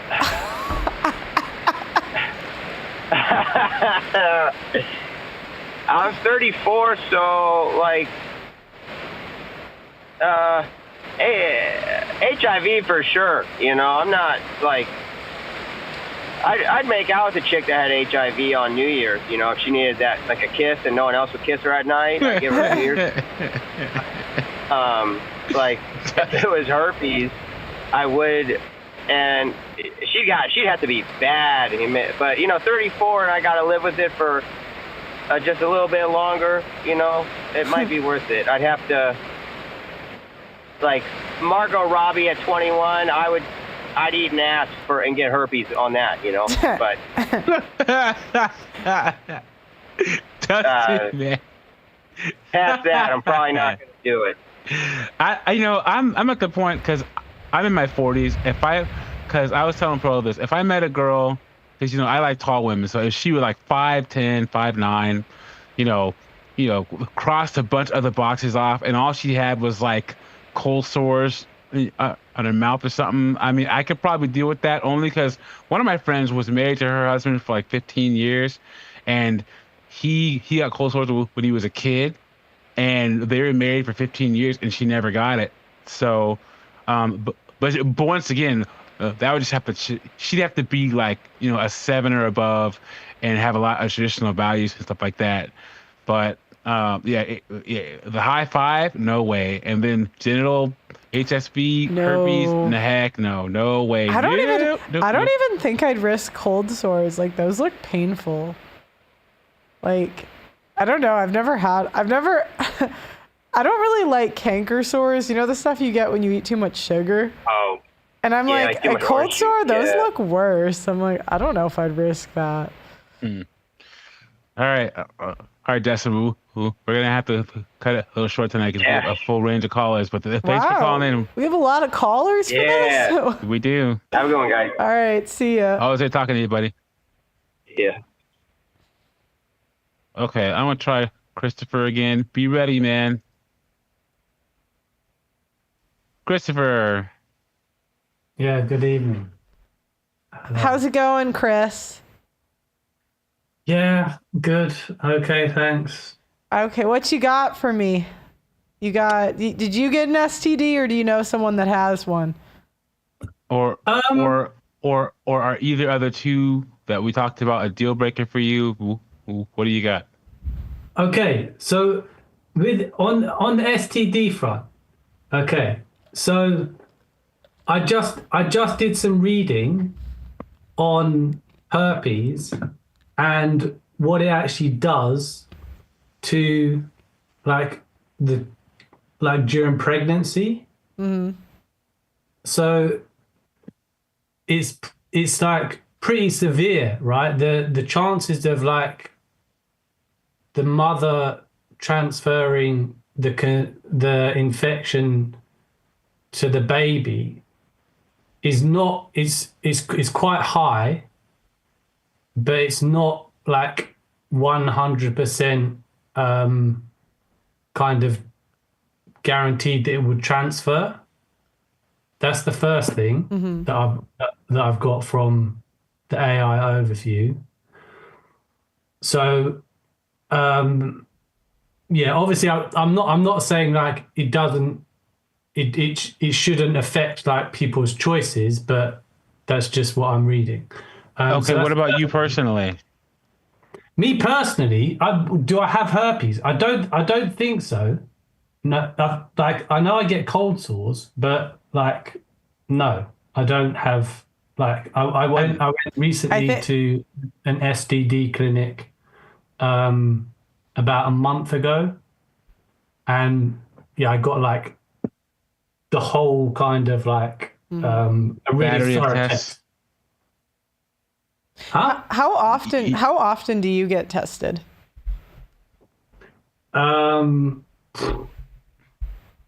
Maybe like once a year, probably. Okay. Have you ever been dating a woman and she said, "Oh, just so you know, I've got the herp derp," or "I have HIV"? Yeah, and that was the end of the relationship. Would you have guessed? Like, did she look like she might have had an STD? Did she look really promiscuous or what? No, she just had a cold sore, and then I just asked about it, and then I was like, yeah, okay, well. Did she have genital herpes too, or just the? I don't know. I didn't go there. Oh, you were like, the cold sore wasn't. But if you get cold sores, I think that means you have the first one. So what is that? Is that? Yeah, I'm like pretty. I'm not. Simpler. There's two, right? Yeah, there's HSV1. Yeah, there's HSV1 and HSV2. HSV2 is the bad one where you get it's a bunch of stuff. Yeah, you don't want HSV2. HSV1. They say, sad part about it, they say like by the time you're 45, like 70 to 80% of people have like HSV, have cold sores or something like that. Oh my God! Right. God, in the West. God willing, I've never had one, and they look painful. Yeah. So. Okay. Okay. Well, what you said, I'm a little confused because I'm looking at what I'm reading on ChatGPT. It says it's not that likely the kid will get herpes. I don't know. I'm not. Like, I don't know. Like, it's saying it's only if she's in an active infection. Right. And how often does that occur? It's like 20% of the year, but they can take drugs to suppress it. I don't know, though. I'm not a doctor. This is the problem is this topic. It's like people, like, they coddle women so much. They don't really give us the information. So it's all coddled. So I don't know. Go ahead. And also, women are still seen as the victims of this whole thing when there are women that are knowingly spreading it, or come on, guys, come on, ladies. If you're with a Gavin the Starving Musician or a Glocktavius, come on, man, just assume they have it and don't mess with the guy. You know what I'm saying? But women do it anyway. Yeah. Yeah. All right. I mean, really, like, yeah. I mean, if I was gonna like make the law, then I would be like that should be a kind of punishable offense because you can't medical records like yeah people have the right to like keep medical records private. Because okay, so like confidentiality. Yeah. Right. And okay. Yeah, I agree with you, but I'm just being honest about this. There are some states that, like California has a thing where if you knowingly give someone HIV, you can charge them with a crime. So you're starting to see more and more states like that. Yeah. Well, yeah, no, I think, that makes sense. And like, to be honest, like, I just think that if like, it's like, I guess there's some kind of like gray area, or that it's, I guess the people have like the right to privacy, I guess, but I just don't think in like if you're gonna kind of like think about like evolving the human race, right, and trying to make sure that like certain things don't get it doesn't matter. It doesn't matter what you think, because like women aren't gonna let it happen. We're gonna go on to the next caller, but thanks for calling in. Okay. All right. Bye. Pleasure. Cheers. Bye.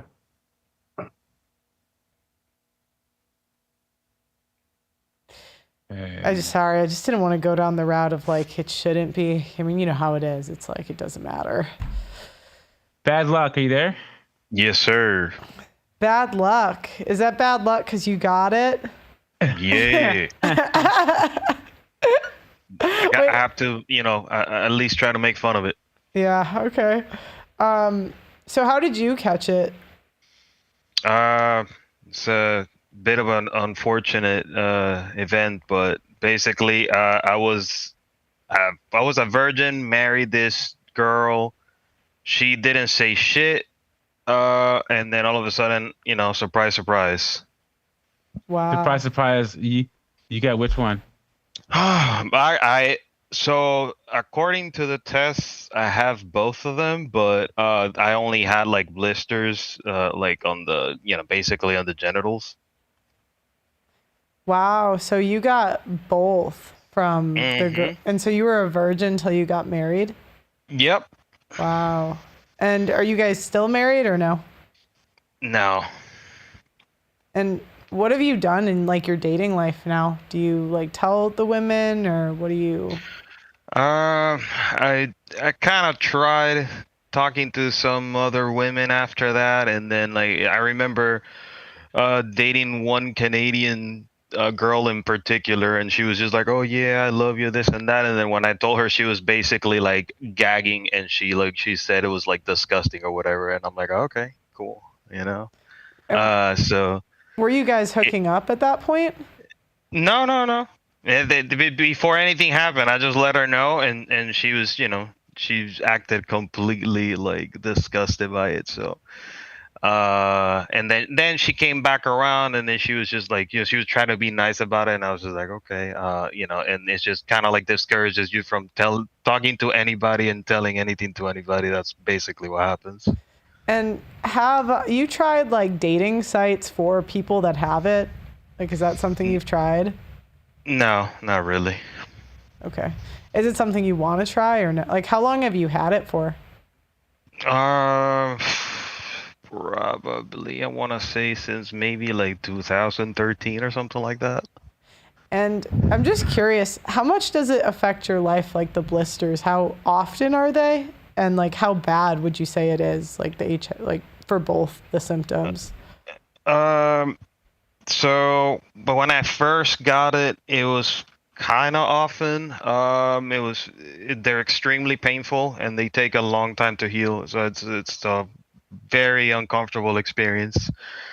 And you just try to basically get your best to keep it like clean and dry because that stuff like spreads basically. So and then after that, it's just like it just becomes way less often. It's just less often and less often to the point that now it's like I haven't had it in years. Yeah, that's what I've heard from the other guys I've interviewed too. Do you think that like if you were to hook up with somebody, they would be able to tell you had it?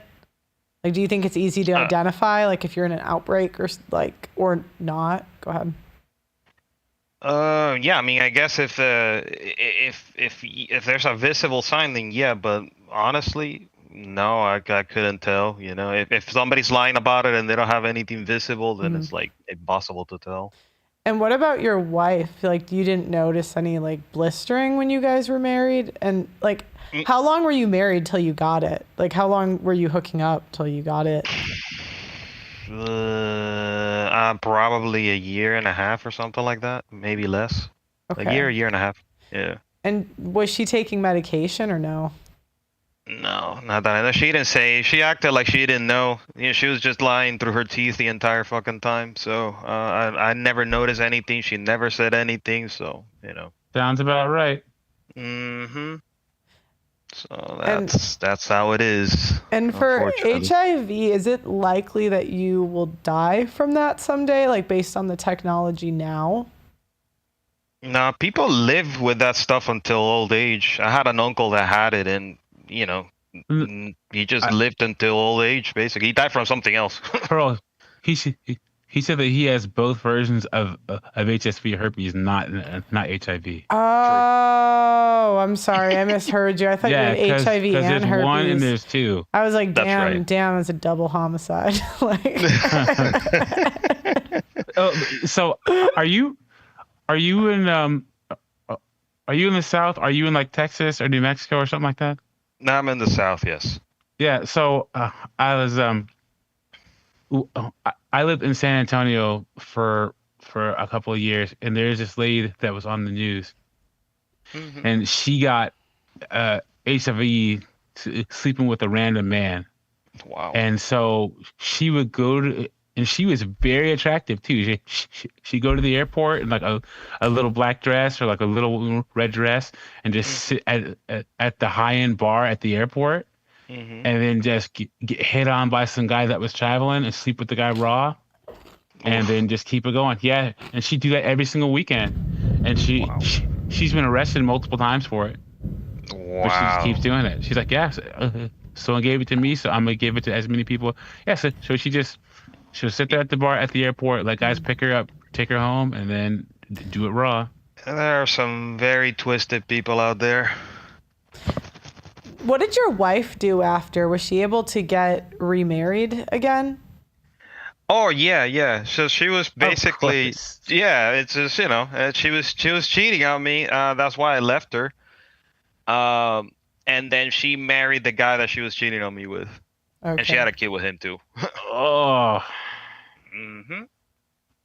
Yep. And do you know anyone else who has it? You said your uncle has it, and I'm just curious if the people. No, when you brought up like HIVs, that's what my uncle had. Oh, okay. I was just curious. Does he tell people about it, or does he lie?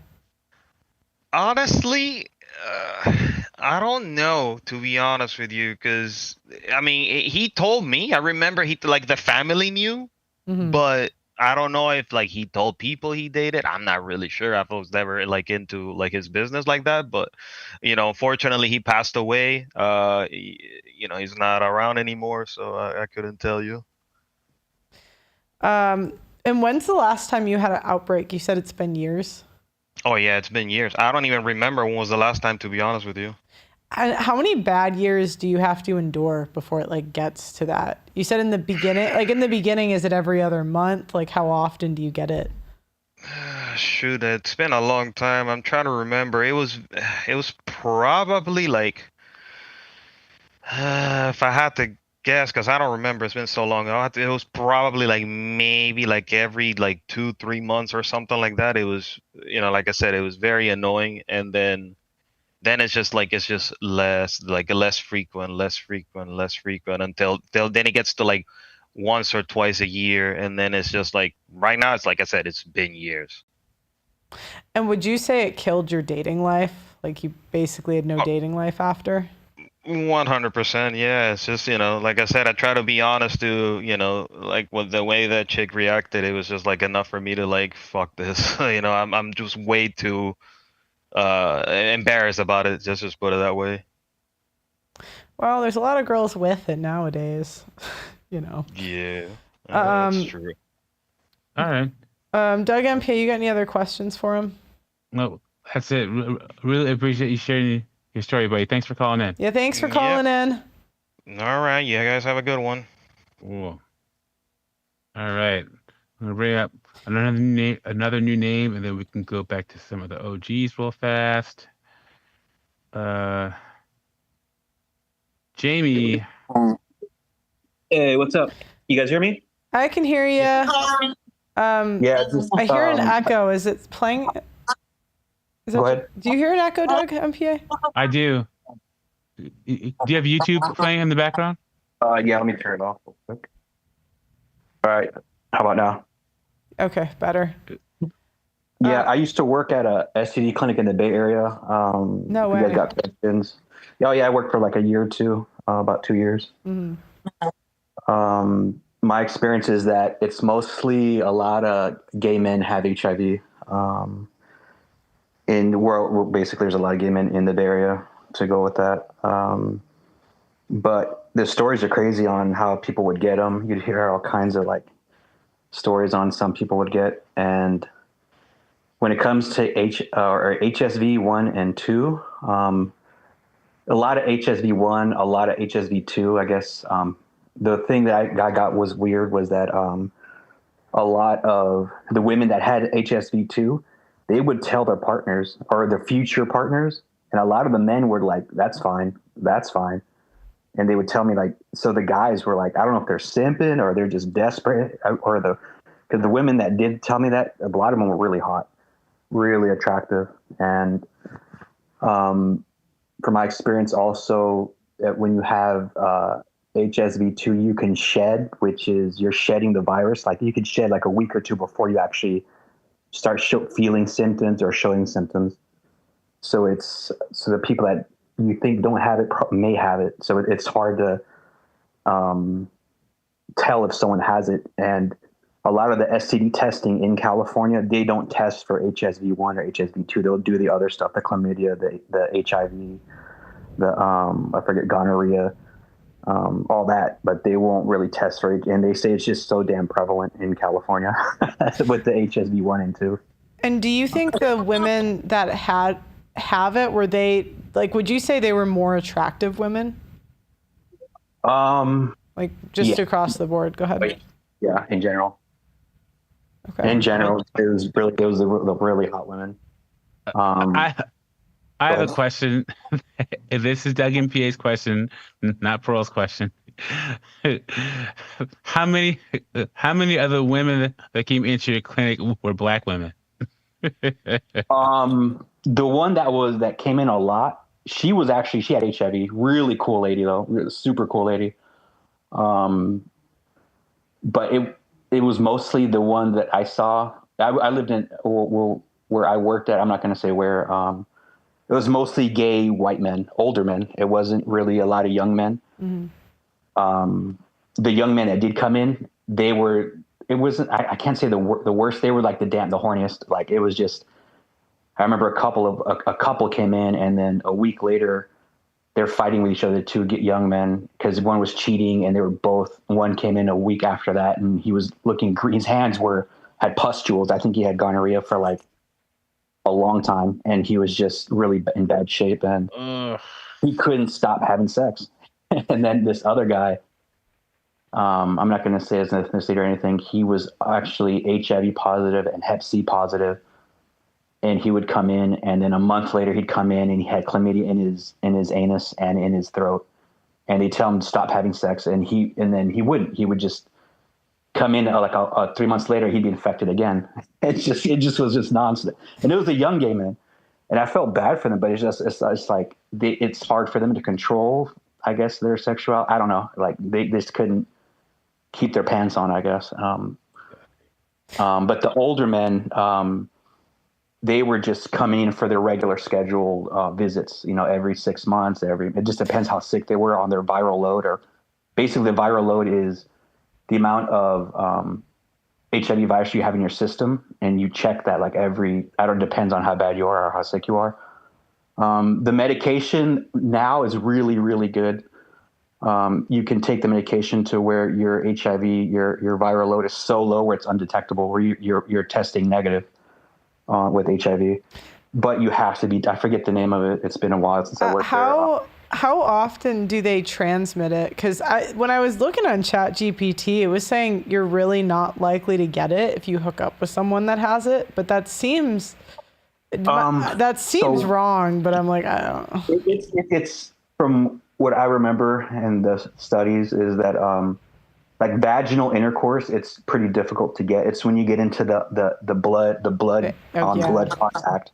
So anal sex you have a lot of that blood on blood contact. That's also when you have HSV 1 and 2, there's sores there, right? So if you have a higher chance of catching something because you actually have a wound. So something gets into that wound, like disease, like HIV or something else. So that's why they say you're at higher risk of getting HIV if you have HSV 1 and HSV 2 and you're having sex. So it's really like that blood on blood contact. That's really the thing about it.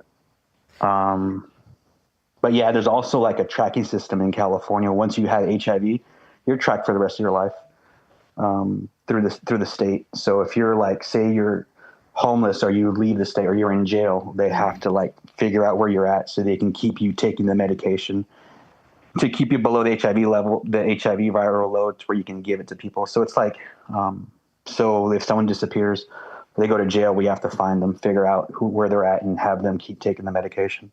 And do most of them live like a normal life now? Oh yeah. They're taking their meds. They have a normal life. It used to be like in the 80s, the medication was so bad. It was really tough on your liver and kidneys. But the medication it's gotten so good that you don't have to worry about that unless you're doing other drugs or you're an alcoholic or something like that. So I think for Doug's question, he was asking about the herpes, if like what percent were B-dubs. It was low but where I worked at it was predominantly low African American community. Oh, okay, that makes sense. I couldn't tell you. Yeah, were you like right in San Francisco, like right there? Yeah, I was. That's really expensive though. So you're probably exactly. If I worked in Oakland, I'm pretty sure it'd be totally different stats. Yeah, I would imagine. Okay. So for the would you say that most? I don't know if you even like in your job. Did you even have a chance to talk to them about how honest they were with the people they slept with? I'm just curious if you had any information on how like honest people are with it. The younger ones. Let me add to they're wild. I'll add to her question. Not only Pro's question, but did you have any like optional questionnaire questions about disclosure or how often they talk to their partners about what they have? Is there like anyway? It's hard to say. I didn't see a lot of younger people there. It was mostly the older white men, but most of them, they actually had their own partners. When people did come in for random testing, it was, they just want to get their HIV test, no questions asked, that kind of thing. There was questions on how many people they slept with. I remember one guy, he was a cop, and he says he forgot how many people he slept with. He just wanted to get tested. Other people would come in just to, hey, I need my warts burned off. I need my warts taken care of. Like they actually had genital warts and get treated. And okay, I'm going to go about my business, even though they were positive. They're probably HPV positive, which is genital warts, which I think 4 of those types of genital warts can actually lead to cancer. So it's for men. It's really important if a woman has HPV, because the HPV a man can get throat cancer from HPV. Of those four, there's 4 variants. There's like, I don't even know. There's like maybe 30 to 20 to 30 different types of HPV. It's 16, 18, the one you don't want, right? That's the I forget. There's at least 4. Maybe I forget how many are cancerous, but there's at least 4 or 5 that are cancerous. See if ChatGPT says what strands of HPV give men throat cancer. I'm curious, what anecdotally, and maybe because there was a lot of gay guys, but like, what % of women do you think have STDs if you had to guess based on your experience at the clinic? A lot. There's this other STD that I keep forgetting. There's this other one I forget. Trichomonas. That one, like damn near 80% of the women that came in for STD checks had that. What is that? It's hard to explain. I just don't look it up. So they call it trick. Everybody calls it trick in the clinic. We're talking about stuff that we didn't even know about. Yeah. Trichomonas. Yeah, and it leaves like a stinky smell on a woman's vajayjay. Basically, is one of the symptoms. But there's tons of trichomoniasis. Is a commonly STI caused by a parasite called Trichomonas vaginalis. It's typically spread through sexual contact and is treatable with antibiotics. I'm looking at the pictures. Yeah, it causes a foul-smelling vaginal discharge. Exactly. That's the biggest symptom. So that big stink, that's probably trick. So that's a telltale sign. Hey, I'm not going to go down on this lady girl right here. Because some guys are desperate. Like, I hear stories. Oh yeah, I even though it smelled, I was still hitting it. Because it's better to have a JJ. That type of mentality. What % of guys do you think get herpes if they get into a relationship with a girl that has it? I don't know. I just know a lot of the women that did come in with HSV. They would tell me like the guys wouldn't care because she was so hot, and I'm like, what the. Like, what do you mean didn't care? Like, they didn't want to put on a condom? Like, no, they just... They didn't want to put on a condom? No, they were all right with it, which was... I'm like, oh, my God, guys are that fucking desperate. I know. I'm sorry. I know one guy that didn't... He said he hooked up with a girl that had it, but to be fair, he was like 57, 50... I feel like at that age, they're like... That's another thing. Like, older people, they don't give an F about those STDs. They're like, oh, I'm dying anyways. I don't give a F. No, they like nursing homes. Oh yeah, I worked at a nursing home too, and they're hooking up. They were hooking up big time. Sorry, go ahead. They're hooking up big time, and it's at a nursing home. It's like, well, they're adults. Let them do. Unless they don't have the mental capacity, they're like, well, they can do what they want. So that's another story, I guess. Where do the warts come? Like, if a guy's hooking up with a girl, is it easily visible? Like, the warts, are they big? Some are, some aren't. Some show up like on genitalia or on the side of the legs, on the penis. There's different types, I guess. They show differently on different people too. Like different races, it shows up on the skin differently. It could be a big old wart like on your hand, but it could be small and little. It could be a bunch of little ones around the penis. It's all kinds of. It's a huge variance. Have I ever seen that one Instagram reel where it's this woman? She's in a salon, like a waxing salon, and the wax lady's like, that smell down there, ma'am, I can't wax you. She's like, well, I just got out of the gym. She's like, that's not the gym. You need to go to the doctor. And she's like, well, I can't believe you're not going to give me, I'm going on vacation tomorrow. And she's like, ma'am, I am not going to wax you because you got a discharge down there and like it smells gross. And she's like, I can't believe, and she's trying to cuss the lady out. And the lady's like, I don't feel comfortable giving you a wax. You need to leave. I was just... I was just curious if you think that it's like easy to identify if you're hooking up with somebody, like if a guy's hooking up with a girl or vice versa. If there's any like, I don't know, best practices, places to look so you don't catch anything. Just keep using condoms until when you feel comfortable to take it off, get the STD panel, get the whole HSV 1 and 2 and all that before you even think about having. Oh, that's my next question. Yeah. Do you think the guy that said, he told me he got herpes from wearing, even though he had a condom and they hooked up once, do you believe him or no? Yeah, you can shed on your legs, but it's possible. He could have, gosh, he probably could have kissed her and she had it on her face. Well, he said it was the second one, not the first. Yeah, the other thing too is that I think you can get HSV-2 on your face too. I'm not sure. Yeah, you can. Yeah, so you can say you kiss someone that has a HSV-2 on their face. And then I think it can show up on your vaginal, on your lower extremities. I'm not sure on that, but you can. Yeah. But there has been, I've read stuff where you can be shedding on your, because you can have HSV-2 on your legs. It doesn't necessarily have to be on your genitalia. It can be next to your genitalia, basically, or it can be on your arm. It can. We've seen people have sores on their arms, and it was HSV-1 or HSV-2. And if in your experience, what percent of people that you came in that got STDs were wearing a condom? If you know, if you don't, it's okay. But I was just curious. I couldn't tell you, but I'm pretty sure it's pretty low. Yeah, it's pretty low. It says 16 is the most common cause of HPV throat cancer in both men and women. It's responsible for 90% of HPV cancers.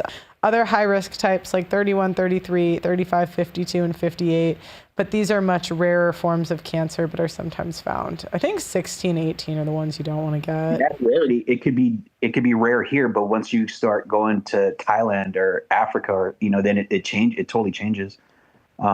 Even with AIDS, you can have a different variants of HIV. There's like a rare type of HIV or a different type of HIV that the medications can't treat in Africa. Like that AIDS variants or HIV is different from the one in the US because it mutates. It's like the HIV from the 80s is not the HIV from today.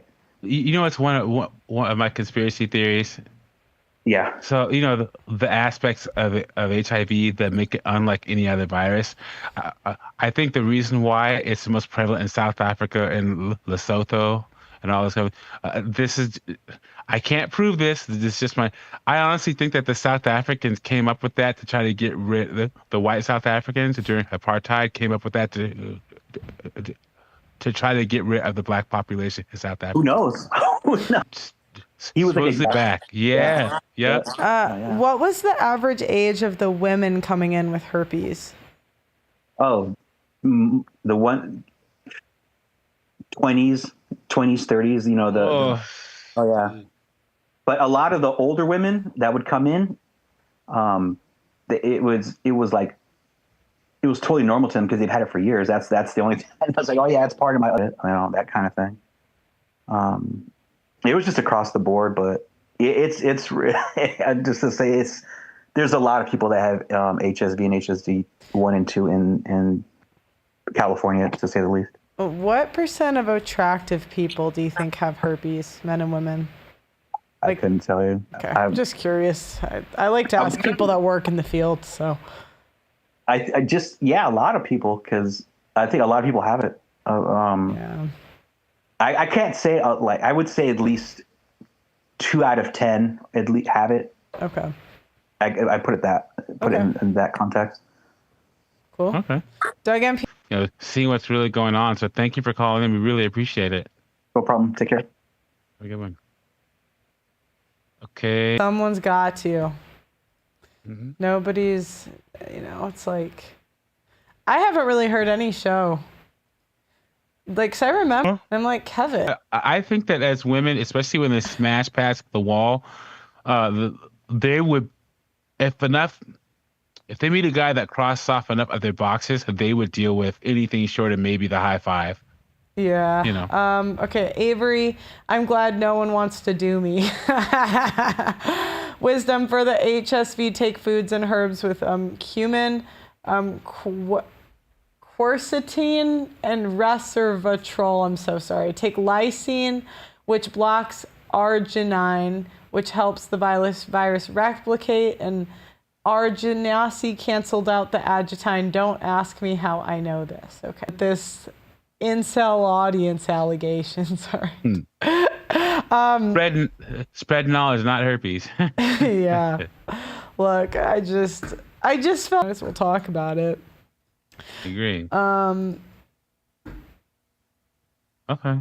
Although women, I think we just want it. We love playing with fire. So I think if we might catch something, it just makes it like.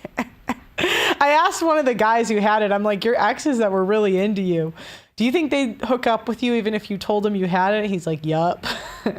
There you go. I remember one of my friends, who's a woman. She's everything that we talk about. She's in her mid-40s, 6 figures, was a single mom. Now her kid's out of the house. And she was on Facebook dating, of all places. And I'm just like, well, what are you doing there? And this really attractive male nurse, good-looking dude, hits her up on there. And she's like, and they're talking and stuff. He's like, hey, I'm a travel nurse. I'm at this hotel.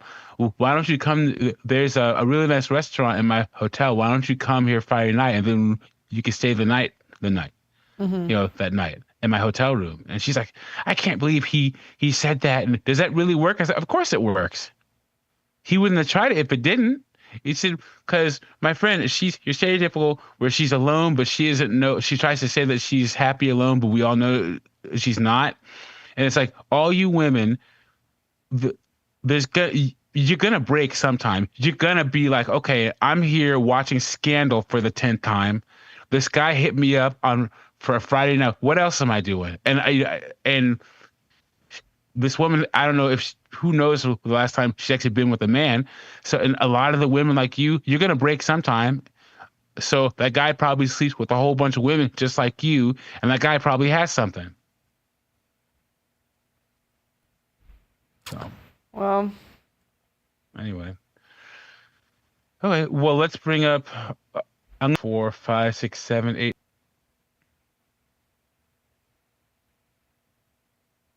Eric. He always has his microphone messed up. Or maybe he's listening to the YouTube and he's delayed. There he is. What up, Eric? You got herpes or not? Well, not anymore. What do you mean not anymore? Yeah, it's... You can't get rid of that. What are you talking about? Well, a moment ago, well, actually, after the past few minutes, your YouTube feed was totally roboting. So I was fighting that, refreshing, trying to get it to go back to normal.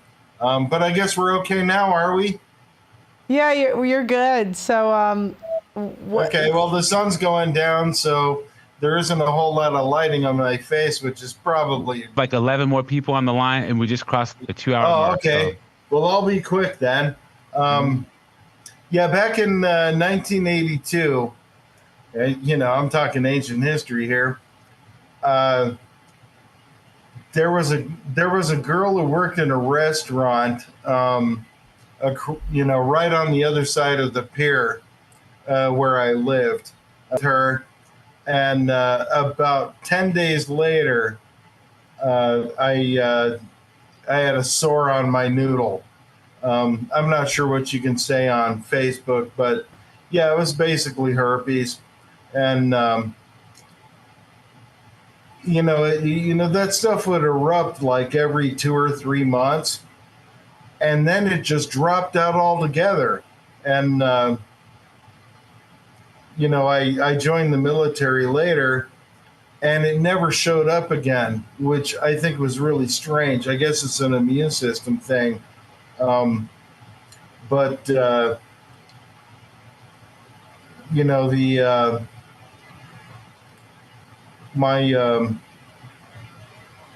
ultimately, I eventually got married, and I guess my wife at the time was, throwing the pussy at me almost every day. And it didn't occur to me that she was trying to get pregnant. And,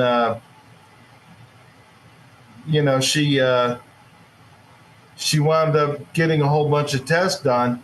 And it turned out she couldn't get pregnant because during her, her experimental phase, she had apparently caught chlamydia, and it had completely destroyed her reproductive tract. Oh my gosh.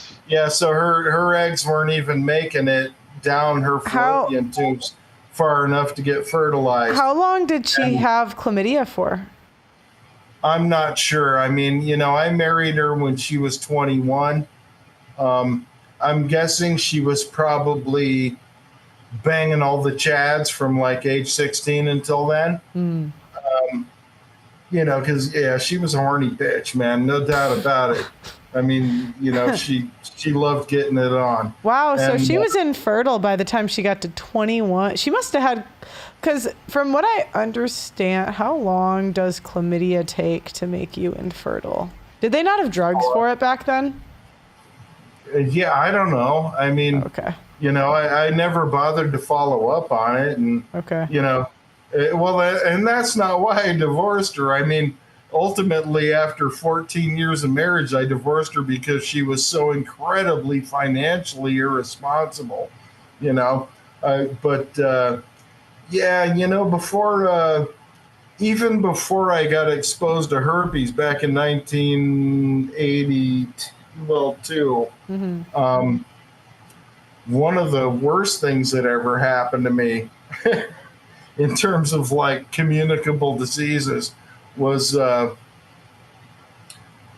there was a super athletic, really attractive redhead in my apartment complex. Okay. And we had a huge pool party. There were like 20 people or more there. And although I wasn't able to detect it at the time, we wound up going back to my apartment. And, I went down on her because, back then I was a full service guy. And I wound up getting a yeast infection in both my inner ears. It was the most painful thing I've ever been through in my life. I felt like my head was going to explode. And, it was really funny because I came back up here to the Verde Valley because I didn't have any medical insurance. I didn't have a doctor or anything. My mom hooked me up with an appointment with a gynecologist up here in the Verde Valley. And so there I am in the waiting room with 8 women aged like 18 to 30. And the receptionist is like, okay, so why are you here? And I'm like, do I really have to say this out loud? And I was like, well, my ears are about to explode because apparently I have an infection in my inner ears. And she's like, how the fuck would you get a yeast infection in your inner ears? Oh my and I'm gosh. like, honey, do the math. I'm a full service guy. And last night was an amazing time. And now I'm paying for it. That'll do it. Mm. Yeah, well, what was really funny is, it's like I got like smirky looks from the women in the waiting room, like, hey, let us know when you're good again, because, hey, I'd like some of that action. Oh, my God. It says you can get infertile from chlamydia in a year, actually. Oh, yeah. So she didn't get, she didn't get tested for 2. She could have. Yeah, well, the thing is, chlamydia is not destructive. It's not a virus. It's a protist. It's a single-celled organism, and like initially there's supposed to be like signs like a discharge or whatever, but if a woman blows that off, it goes away, and what it does then is it climbs up the propagates through the uterus, goes up the fallopian tubes, and essentially the fallopian tubes become cords. They're scar tissue. They're closed. There's no way an egg's getting down through there. And yeah, it's like. So did she have the chlamydia infection? Like, was it active when she went to the doctor? Well, from what my ex-mother-in-law told me, she set up an appointment for her daughter to go to the doctor, and instead of going to that appointment, she packed up all her shit and drove out to Oklahoma to live with her dad. Oh. So basically, she went into denial, and she just let that infection propagate, not knowing what it was going to do to her. Dang. 21 and infertile. I met a girl that got infertile from taking too many Plan Bs that was around the same age.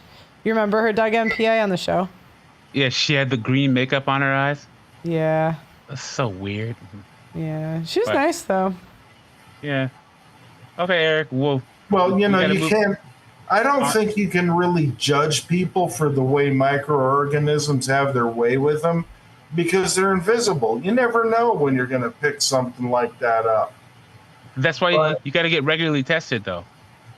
Yeah, well, I mean, the other thing is, if you've been diagnosed with, something like that, and you're still dating, it's kind of incumbent on you to let your date know that you've got this or that medical history, but yeah, it's a wacky world, man. I would imagine. Okay, we're gonna move to the next caller. Always good talking to you. All right, thanks for calling in. Damn, a yeast infection in his ears. That's wild.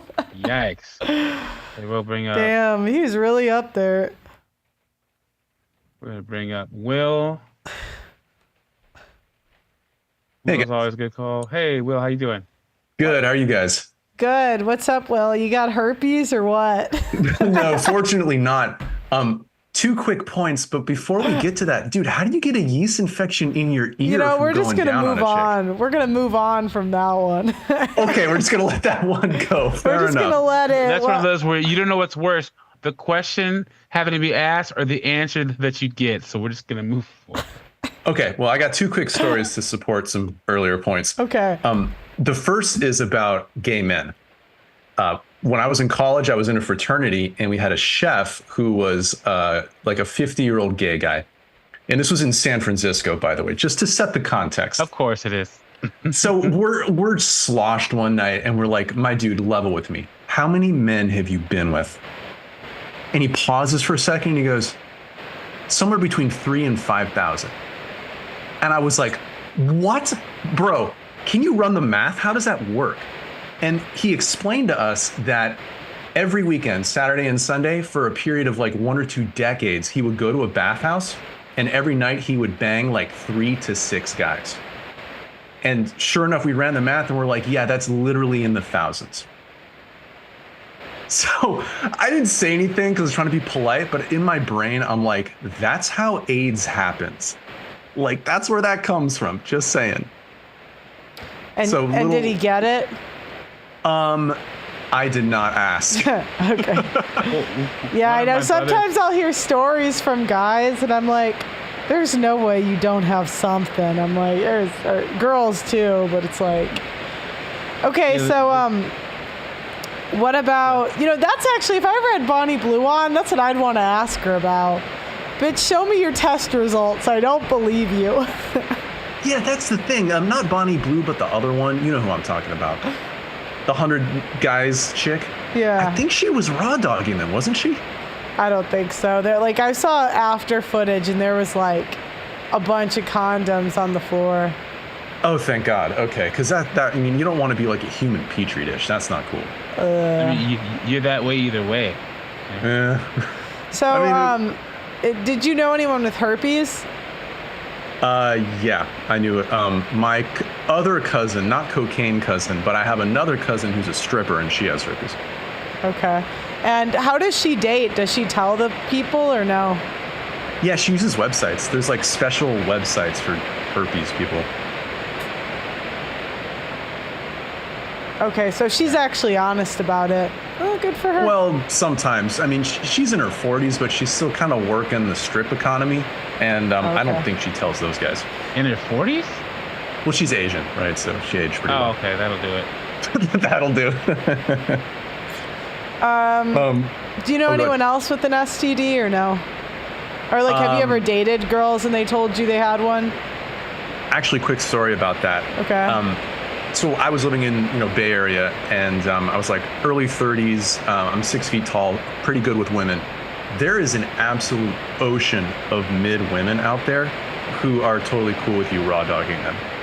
Not saying I did it, but like they would not even bring up condoms, a lot of them. I was kind of flabbergasted. And did any of them catch anything from those decisions, or? Well, I had a gal. I was with her a few times, and then she called me up and basically went nuts and accused me of giving her herpes. And I was confused as hell because I'd been pretty responsible, and I was pretty darn sure I didn't have it. But so for like 3 or 4 days, I went and I go get tested. I paid $100, and it takes a few days to get the results. For those 3 days, I'm sitting there, I'm sweating, and I'm like, oh my God, if I have herpes, who the hell did I catch it? I'm trying to like do the detective work in my brain of like, what is the sketchiest chick I banged? How long ago was that? Which other chicks happened since then? You know what I'm saying?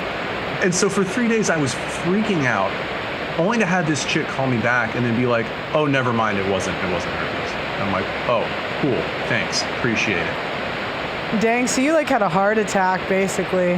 Dude, I was dying, and I had like a couple serious girlfriends during that time that I had like, I'm like, oh my God, am I gonna have to go to like Elizabeth and the other one and tell her like, hey, by the way, like, you know how we broke up on bad terms? Well, there's one more thing you might want to know. Like, no. Damn. Okay, so, but on date, how many like? So you've never had a girl though on a date say she had it? No, I mean, it's possible that some of them might have had it, but I happen to know that like transmission rates from women to men are super low. Yeah, like, that's true. This is the thing too, like the whole kind of a lot of the info we're getting about STDs is sort of obscured by this kind of cloud of political correctness, right? Like the whole AIDS thing, they were trying to make it seem like, oh, anyone could get AIDS, and it's like, it's kind of mostly gay guys. Just, you know. And same thing with STDs, like normal stuff. Like if you're a guy and you're mostly having sex with like middle to upper class women who are like white and Asian, you're probably okay. You know what I mean? Like you don't have to be too nuts about watching out, basically. Yeah. Okay. Cool. Well, Yeah, that's pretty much it. Doug MPA, you got anything else for him? Nope. Thanks for calling in, Will. Always good to hear from you. Thanks, guys. Thanks for calling in. It's like the rain is on and off here. Next up is Joker. Are you there? Hello. Hey, Joker, what's going on? Yeah, I've been hearing. I'm sorry with my voice and long story. But anyways, I'm a retired independent duty corps in the Navy. I'm a healthcare provider. Okay. And I worked also as a physician assistant in the community. There's so much information out there, and some of it is correct, some is not. That has been stated. I mean, like for example, that if you are hooking up with, upper class white females, you're probably okay. No. I was thinking the same thing. That actually. is incorrect. I can tell you stories of crap that I saw, and I get a couple of people on the chat that are, I guess, prior service, and they can agree with this because they will know how it goes, especially if they're ever going on deployment or on a ship. My goodness, when they come home, the STD clinic is just overbooks. Give it about a week, and they're done. Most commons are usually chlamydia and gonorrhea. Sometimes herpes. It depends if because somebody can literally have herpes for a whole year. I have no noticeable symptoms because of the way it shows up. For example, you get sores inside the vagina, and you have no sex or no contact. You can literally have an outbreak and be unaware of it because urine doesn't come through it, so it doesn't get irritated. So it is possible. Now with chlamydia also, there's two things. Usually, if you have chlamydia, you have something called mycoplasma, which is we call it non-gonococcal urethritis, and sometimes they go hand to hand. And also on that one, the symptoms are very similar. And because you can go to a clinic and get tested for STDs, and because you're not testing for mycoplasma, the mycoplasma, it will not come because mycoplasma is a virus versus the other one is not. So, and it's not something that you check, you make it a standard. That's why in the military, when somebody passes positive with an STD, we automatically hit you with several antibiotics just to cover your bases. And also, go ahead. Go ahead. That's it. Also, on HIV, anybody, it's not just gay guys. That used to be the case, how you originally, got promulgated. Nowadays, it doesn't matter because you can have what we call, these guys that like swing. To go both ways. Yeah. And go with a woman and give it to her. Now, HIV, nobody will ever die of HIV. Problem is when HIV turns into AIDS. Because HIV is just a state of carrying the virus. AIDS is when it wakes up.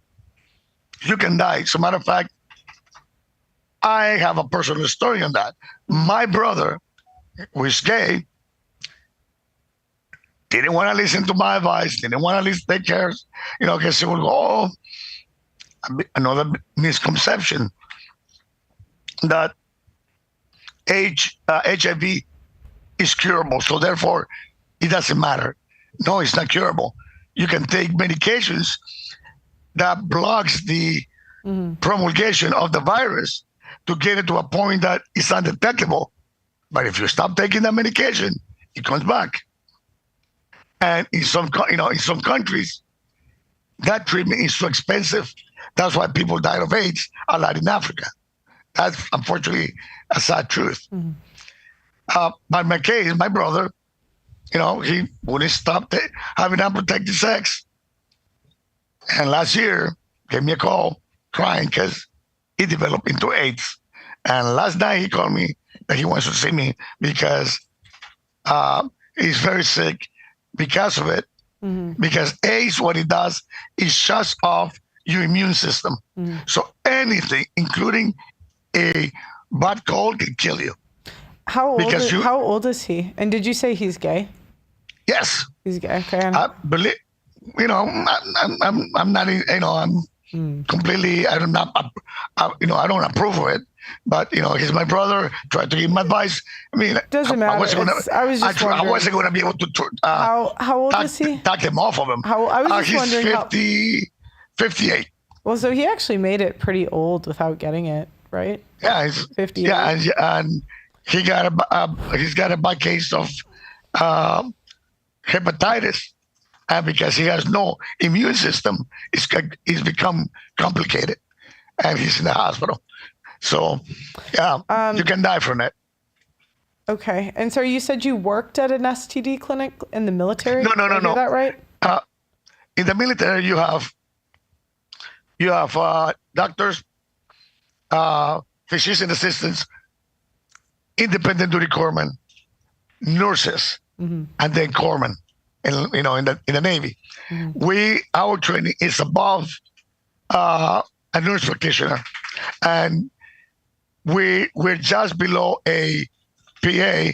The reason we're not PAs is because the way we developed is the military needed to send a provider to the front lines, but it is illegal to send a provider to the front lines because you cannot carry a rifle. It goes against the Geneva Convention. So the Navy circumvented that by the medical corpsman, right?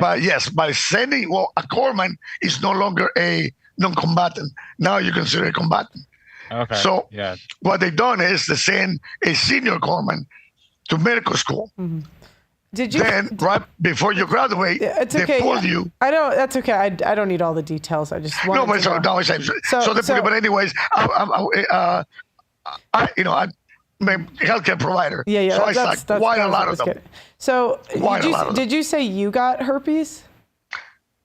And you didn't have symptoms for a year? Is that what I heard? No. Herpes, you can literally have it without a year. I mean, I had couples come in, young couples angry at each other because they wanted to blame each other. Oh, for giving it. But the problem is because you can go a whole year in some instances and not know it, or sometimes not even have an outbreak. So what percent in your experience, out of 10 people that get herpes, how many have outbreaks right away, and how many it's prolonged, like they don't get it right away? The ones that don't get it right away are pretty small percentage. Okay, so the ones that get it is anywhere within seven, like a week to a month. Okay. In my interviews, that was pretty consistent in what they said too. So like most of the people I interviewed, it was pretty, Yeah, and that's unfortunately the fact. And in young couples like that, I would have to counsel them, say, you know what, because of that, it's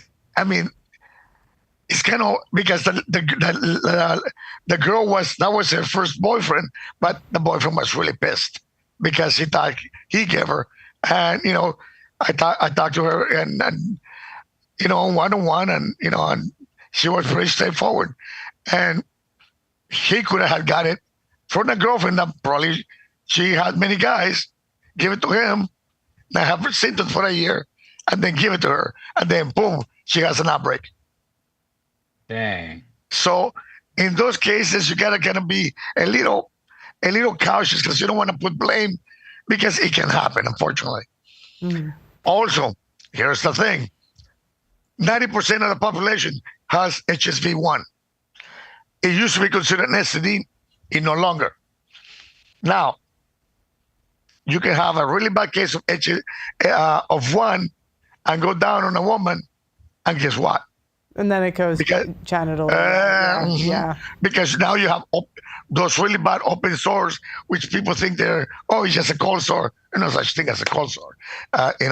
Sometimes when people are going to get them, they feel sick, like they're about to get a cold, and then it comes up. That's why they call it fever blisters.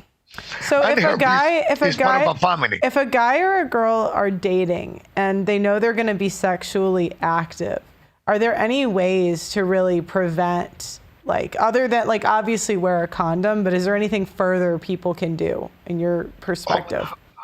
All of them being honest, and but people are going to lie, so let's not, Now, if both want to be very upfront with somebody, they can both have an STD.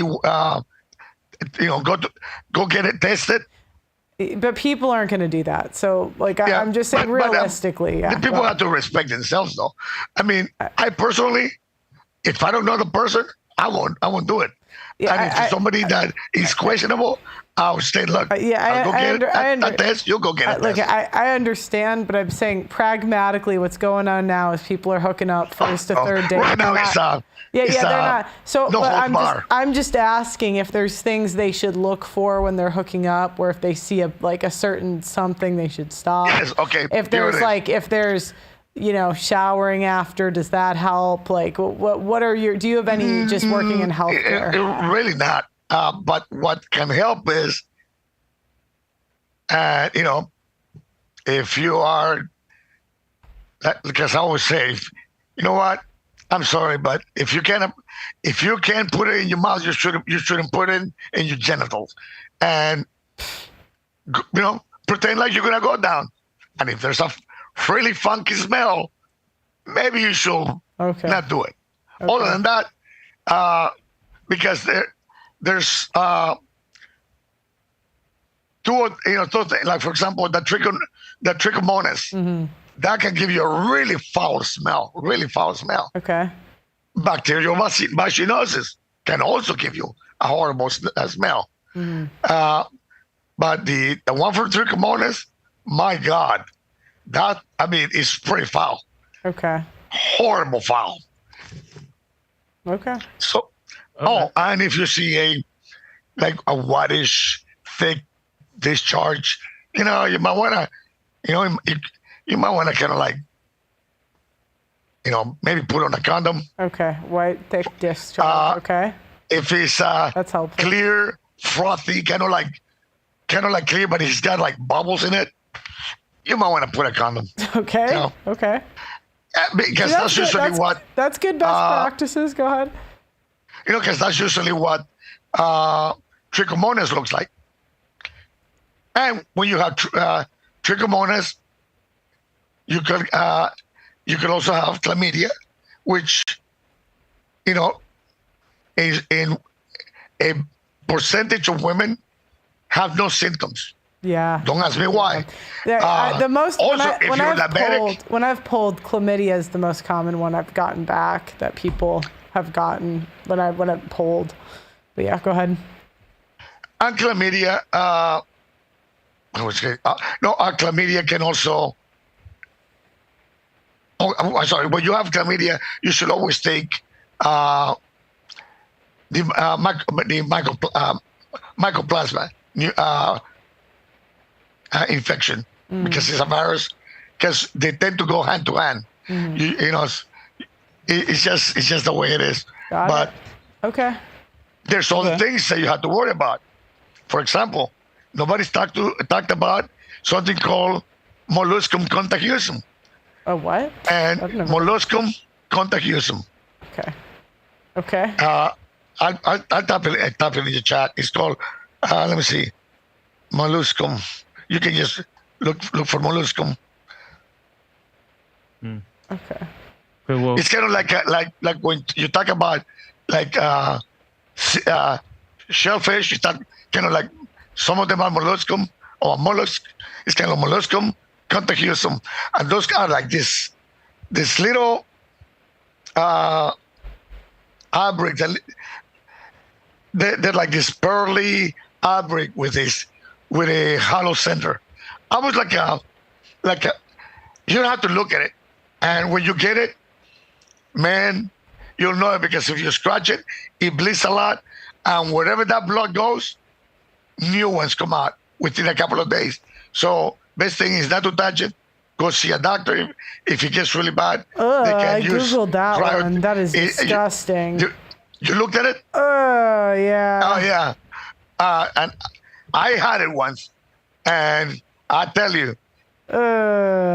And there's no antibiotics that you can take. This is a local topical treatment that you got. Get it from a girlfriend that and I didn't see anything from her, but I guess she had a tiny little one, and boom, there it goes. Damn. But then once they go away, they go away. Okay. I mean, anything else? Any questions you guys want to ask? I mean, I think we covered attractive people. For some reason, and we talked to this in the clinic. Mm-hmm. Our theory is, because what we saw was usually the whenever we had a very attractive woman coming in, they have more than one form of STD, and the reason is women by its nature they tend to be a little more cautious on when it comes to sex, and you usually see a very attractive woman with a medium to a very attractive man. And those men are the ones that are getting laid a lot. And they, unfortunately, some of them tend to cheat. And what we saw in the Navy is the ship will go, 6 months later they'll come into port, and then within a week, we'll have the wives. And a lot of them were very attractive, the ones that had STDs, because of the husbands. Right. A lot of them because they went to Thailand. Did you see attractive people coming in more than like medium people, attractive people? I was just wondering because my thought process was if the hottest girls are banging the hottest guys, and they probably have more STDs. Yeah, that's what I was saying. Yeah. You know, they usually have somebody is, and it's usually because of the guy. It's usually not the woman, which is, I say usually, doesn't exclude them, but that's what usually happens. Okay. Let me see. What other infectious diseases? Let me see. I mean, I have cases in which people will try to convince their wives that and wanted me to agree with that they got it from sitting on a toilet, like the old wives' tale. And I'd be like, looking at them like, you got to give him credit for trying, though, right? Yeah. Did you help him out? Like, Did you help him out or no? Oh, hell no. Hell no. I mean, okay. Here's a funny story. Okay. Had a Marine came to the clinic. He goes in and he's like, Doc, you got to help me. You got to help me. I'd never done this. But my wife went home for 30 days and I went to the club. And, you know, I was too drunk, blah, blah, blah. Okay. All right, you give me the benefit of that. But whether it's true or not, you're still going to treat him. And you know, he got treated, taken care of. 2 months later, wife goes back home for another 30 days. He comes back for the same crap. All right, so now I'm like, okay, I have to cancel this guy. Like, be stern with him. Not put rank on him. All right, he goes. He does it again in 3 more months. Jesus. He comes in and like, Doc, my wife's going to kill. I'm like, okay, no problem. I'll take care of you. So I added to, because you can, some of the medications, you know, some of these things you can treat them with just plain penicillin. So I make sure I got the penicillin, the gel, that thick thing that leaves you like a golf ball in your butt for like freaking 3 weeks. And then I found instead of using the regular needle, I adopted the biggest freaking needle I could find, like a freaking harpoon. Wow! Boom! Got him. The guy turned ashy pale. The guy was, you know, black. He almost turned like Eskimo white. Guess what? He never came back to the clinic. Yeah, because he didn't want to go through that again. Oh, no. He was cured. He was cured. Because I use a 14-gauge needle. If you look at a 14-gauge needle, see, I mean, that's what you use in trauma cases, that you need a large bore fluids, and you put it in the neck. They look like half the size of a pencil. Man, I was aiming for Moby Dick on that one. That's fine. But yeah, he just never came back after that. Okay. But I mean, we're getting close to wrapping up the show because we're almost at the 3-hour mark. But thank you for calling in, Joke. We really appreciate it. But thanks for all the knowledge. It's always good to talk to medical providers on this. No subject. problem. Yeah, we're gonna if you ever hit that same subject, let me know. Yeah, sure. We were gonna do more shows on different STDs. So today's herpes and HIV, but we'll have more. Don't worry. All right. Yeah, sounds good. All right. Have a good one. Bless you. God bless you guys. Bye. All these knowledgeable people on here. I know. I love it when people in the clinics call in, because they see so much more. You know, like they're gonna have. You know, I interviewed like maybe 5, 6 people. I have to think through it, but you know, they see 6 people a day. You know what I mean? At least. Well, the clinic people? Yeah, I mean they're gonna see. No, it's more than that. Are you crazy? I said at least. It's 6 people a day. So just so you know, in the private sector, at a doctor's office, I know, Doug. They'll see 20 people a day. Yeah, I know. I was saying I was just doing the comparison. Is like they get more thing in a day than I do. Cool. We're coming up on 2 hours and 45 minutes. Do you want to take more callers? We have 1, 2, 3 more people on the line. Sure, we can take another. Okay. I've never seen. Let's just try to wrap them up, like not like just do smaller, or sorry, Michael's shorter. coming in. Michael is connecting his audio. We're gonna do 4 minutes or less for all the remaining callers. What up, Michael? You got herpes?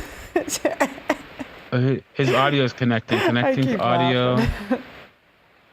What a way to start the call, right? I just feel like let's get right to it. Who's got it? Is it you or someone you know? Okay. Michael's audio is connecting, going once, going twice, going 3 times, and back in the waiting room. And let's see. Gary is coming in. Gary, are you there? Hello. Hey, Gary, how's it going? Doing good. How you guys doing? Good. Your audio sounded a little funky. Can you hear me now? No, it's still kind of scratchy. Oh boy. Is that any better? Not at all. We're gonna have to drop you and you figure it out. All right. Okay, and last but not least, we have our good friend Brad.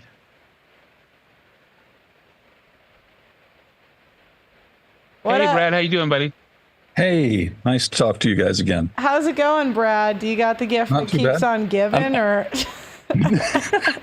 Well, as far as I know, I'm herpes free, but you know, like so many people out there have said, they don't necessarily get disclosure. So I was married faithfully on my end for over 30 years.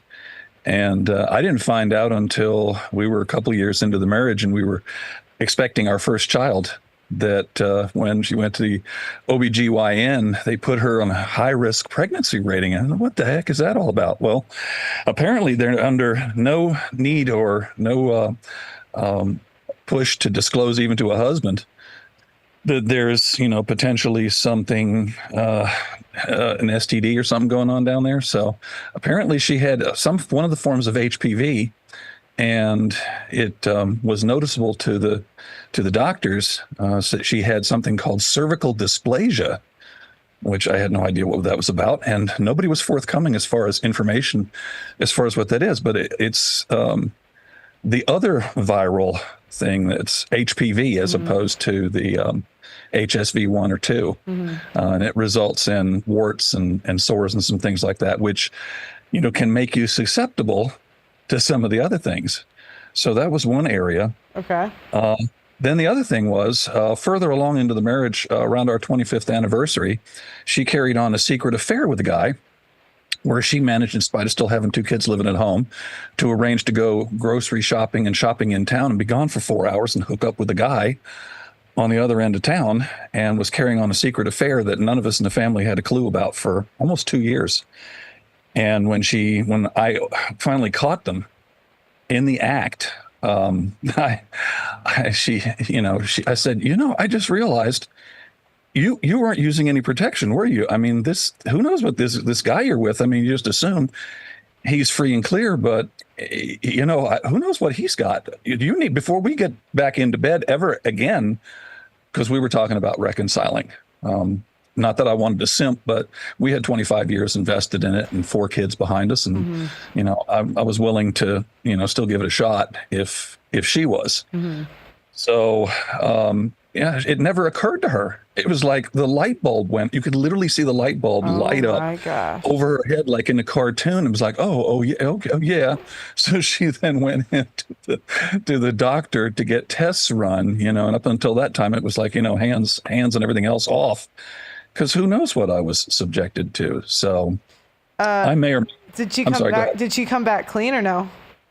Yeah, she did come back clean, which amazed me, because one of the things that was kind of like a side benefit, if you can believe it, of the aftermath of the affair was that, you know, she still was not in a position financially yet, if I'd kicked her to the curb, to make it on her own. So she still had a vested interest in, you know, trying to make nice with me so that, you know, I would keep her a roof over her head and keep her supplied with the dailies. So she also at that point had nothing morally to lose, because all the pretenses she'd been making about being such a good girl kind of went out the window. So I inquired further into her past. I knew she'd been active in her teens, and she admitted to me she never used contraception, never used protection. I don't know how that girl went through all the years of high school and up until we got married without catching something, but apparently she did catch HPV. Fortunately, it doesn't seem like she got anything worse than that. Well, when they're younger, they can fight it off easier. So if she had a hoe phase in like high school, you're less likely to, well, I think you're more likely to get it because they have more STDs. Like, I think people use protection more when they get older, but the girls have stronger immune systems when they're younger, if that makes sense. So like if she was in shape, like sometimes they can just fight it off. Well, you know, going back, you know, I've mentioned before, I've been on your talk line before, going back into the 70s, there was a lot of promiscuity going on. And so, you know, there was a girl in my class that had to leave early because she was pregnant. And we did have people that the big thing back then was syphilis and gonorrhea, which was absolutely nasty. And there were cases where people would get tagged with that. So I'm not sure. I mean, I just marveled at the fact that we didn't wind up having to deal with anything worse, but it never occurred to her, even as a husband, you know, of a wife, that, you know, she could potentially, by her fooling around, bring something home that I didn't ask for. How old was she when she was pregnant? Like, how old was she when she got the HPV stuff? Well, let's see. We got married based on where the months of our birth years fall. She was 20 and I was 21. Oh, wow. And she had HPV that early? I heard you don't get, because I spoke to a doctor about HPV, and they said mid to late 30s is usually when women get that. So if she had that at 21, she must have started early. She ran through a bunch of people. I mean, originally, you know, there was not a lot of disclosure. And because I thought I knew her off and on from the time we were in our preteens, that I had a pretty good idea who she was. But we went to 2 different high schools. And so her group of people she circulated with were not directly connected to mine. And I didn't have a constant eye on her. So I had no idea she was very, very promiscuous. And I didn't find out until later, a little bit more detail once we were married. And she felt like she didn't have anything to lose by giving me much more disclosure and details, and that it would actually maybe help her situation. Because, you know, I could have kicked her to the curb at that point and said, hey, look, I'm going to divorce you on the grounds of unfaithfulness. And then she wouldn't have had a leg to stand on, and that she wasn't ready for that. Got it. So, but I did have 2 friends when I was coming up in the 80s, right after we got out of school. One was about 10 years older than me. So he was in his early to mid 30s, and he drove a limo for a living, and it went back in those days, like your previous caller mentioned, it didn't hang around as HIV. It went straight into full-blown AIDS. And these guys, they lost weight. You could see physically how the body was like deteriorating from the inside out. And then, you know, one day they were no longer in the public eye. And the other one was He was a fellow I went to high school with. He was a classmate. His family and I were good friends. I was close with his parents and his older brother. And they moved him out of the hospital during the end of his life into a hospital bed downstairs in what used to be the family den, and had like a miniature hospital room set up for him there. And he literally wasted away. I mean, his eyes clouded over like he had glaucoma, his cheeks sunk in. Was he gay? Were they both gay? See, that's the thing. They were both married. Oh, Now, do you, the younger one, maybe on the the side? younger one said his wife his wife went off in a storm because she said she tested after he was diagnosed with it, and she was tested with full-blown AIDS. And so it was basically like, you've killed me, and I don't blame her. She wouldn't talk to him ever again. So in that circumstance, the claim was that, he was the one that contracted it. We don't know in either case, because they were both supposedly publicly, they were straight men with wives, whether they were on the down low, bi-curious or having gay sex on the side, or whether they contracted it from a woman. Were they fruity? Obviously, like, would you guess? Were they fruity or no? No, not really. I mean, they were, of course, back in those days, especially, we had expressions like smear the queer and bag the fag. I mean, if anybody even seemed like you gotta watch the language, man. You can't drop that F word. Which one? The F word. Oh, the F. I'm sorry about don't that. Yeah, ever say that. Okay. I get it. I forget we're in different times. And it's just and the Q word. Don't say that either. And the Q word. Okay. Yeah. Well, so we had those two inappropriate expressions back then, and I don't support the use of them, and I know this channel doesn't, but it just goes to show the hostility that was openly out there in those days, and people got beaten up even on the suspicion of something like that. So any conversation, that might have revealed something along those lines was very, very, very guarded. Yeah. Okay. Cool. Well, thanks for calling in and telling us the stories. I appreciate it. Absolutely. You all have a good night, and thanks again. Yeah, you too. Always good talking to you, buddy. I'm going to read the super chats. Cool. Okay. These people are at parties alone or hanging out with someone who knows nothing about their sex life. Percent of the population is a false statement. If you see a hot woman who's promiscuous, she is that percent, whether she's 1 out of 20 or 1 out of 4. All these people are loners.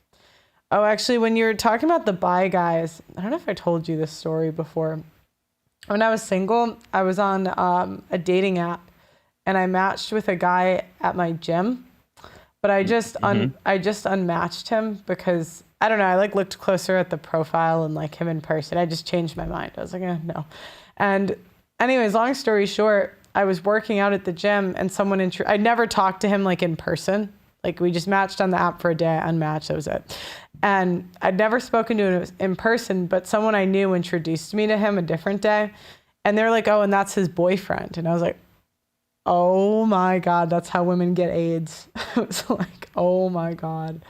Yep, 100%. Yeah, because I was like, why are you on Bumble? All right, hi, Pearl. So a condom doesn't cover the base of the twig or the berries, which is the area that gets the most friction and grinding, so don't risk it.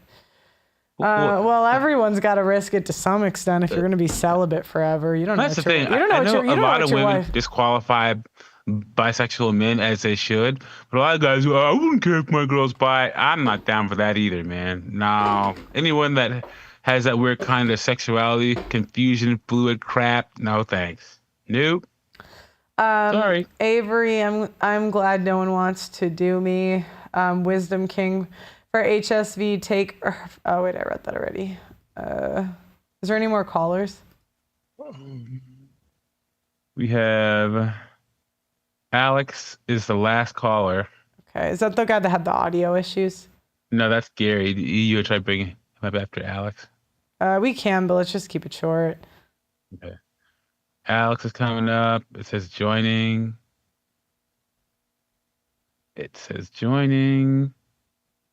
Okay, we'll try to bring Gary up while Alex is joining. All right, Gary, I'm trying you again. Your audio better be okay. Gary? Yeah. Am I better? Oh, so much better. What's up, Gary? You got herpes? No herpes for me. I do have a story. I got a confession. Okay. Go ahead.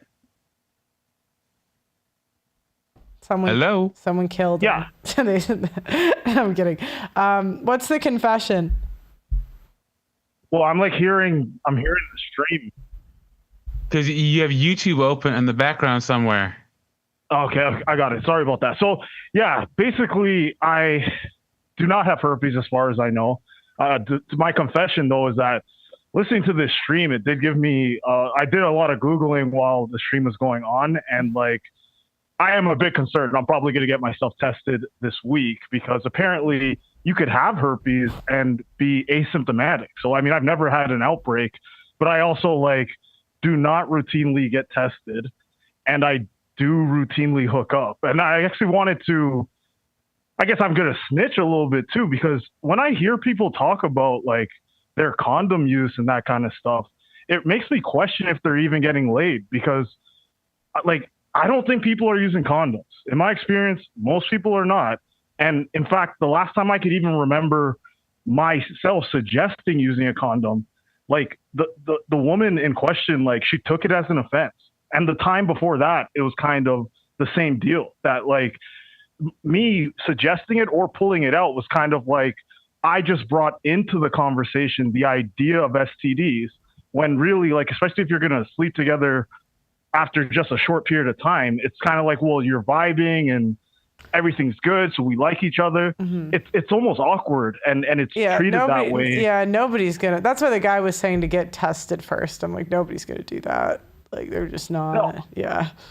And in fact, so I do have some sense of my cleanliness, I guess, because I've been in 3 long-term relationships, I guess, over the past decade. And then each time, which is honestly laughable, when we were getting more serious, at all 3 times, and I guess it makes sense because if I intend to get serious with somebody, I'm a little bit I'm honest and we talk about our past a bit. I mean, I don't ever think that I've gotten a full Carfax on a girl. That's not something they really do, but there typically is a conversation where we talk about what exclusivity looks like and that kind of stuff. And then all 3 of my last relationships, they asked me to get tested. And then confession time again, I did not get tested. I literally just waited for them to get tested. And once they said they were good, I was like, yeah, I'm good too. Because I mean, we'd already been sleeping together for 2 to 3 months. Mm-hmm. So I'd imagine I must not have anything. I would have given it to them. Mm-hmm. So how often do you get tested? I've never been. I got tested once in college, and that clear. I don't get tested, but to me, it's the last medical guy, he made me feel a little bit better because I definitely, number one, I've never gone down on a chick unless we were in a relationship. Again, I know that's not a great barrier as far as protection goes, but then I also do a visual inspection. I don't really interact in any way if anything seems off visually. Have you ever gotten there and changed your mind? You saw something or Yeah, absolutely. Really? What'd you see?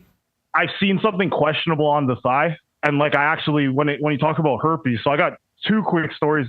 Okay. One's not a story, but the one closest person to me that I knew that had herpes, I had a boss and we ran a logistics company. It was his company, but it was a small company. So we actually used to dispatch out of his house and his home office. And I had been working in his office at one point when he was dealing with an outbreak, and he was kind of giving me the play-by-play as he was treating himself.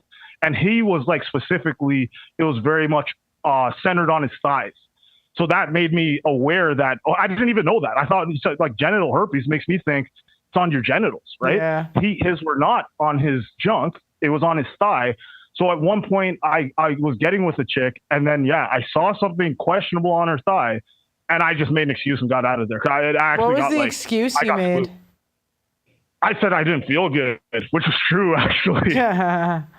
I was I actually think I'm going to throw up, which I wasn't that sick, but I really felt oh my God, I dodged a bullet because, I mean, the thigh is almost scarier because how are you not going to come in contact with somebody's thigh? What was it, a blister?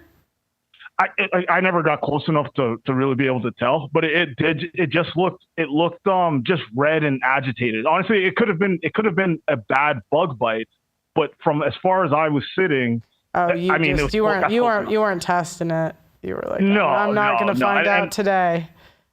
Never talked to her again either. And I have actually a story just from a couple of weeks ago. I matched with a girl on a dating app, and we talked for like 3-4 days, set up a date, and then literally as I was getting ready to leave my house, she messaged me and said, "Hey, by the way, I have the herb. Is that a deal breaker?" I honestly debated whether I was even going to message her back, but I did. I did let her know that, yeah, absolutely, it's a deal breaker. But it really, like, since then, I have not used the apps, and I probably will return at some point. But it's scary out there. I could only imagine. I'm like, they say that men are less susceptible to this stuff, and I could only imagine that at some point I probably slept with somebody that has something, and I've just been dodging bullets, and maybe not. Like, I'm gonna get tested, and I don't know how I feel about the whole hooking up thing. But well, how many women do you hook up with a year, would you say?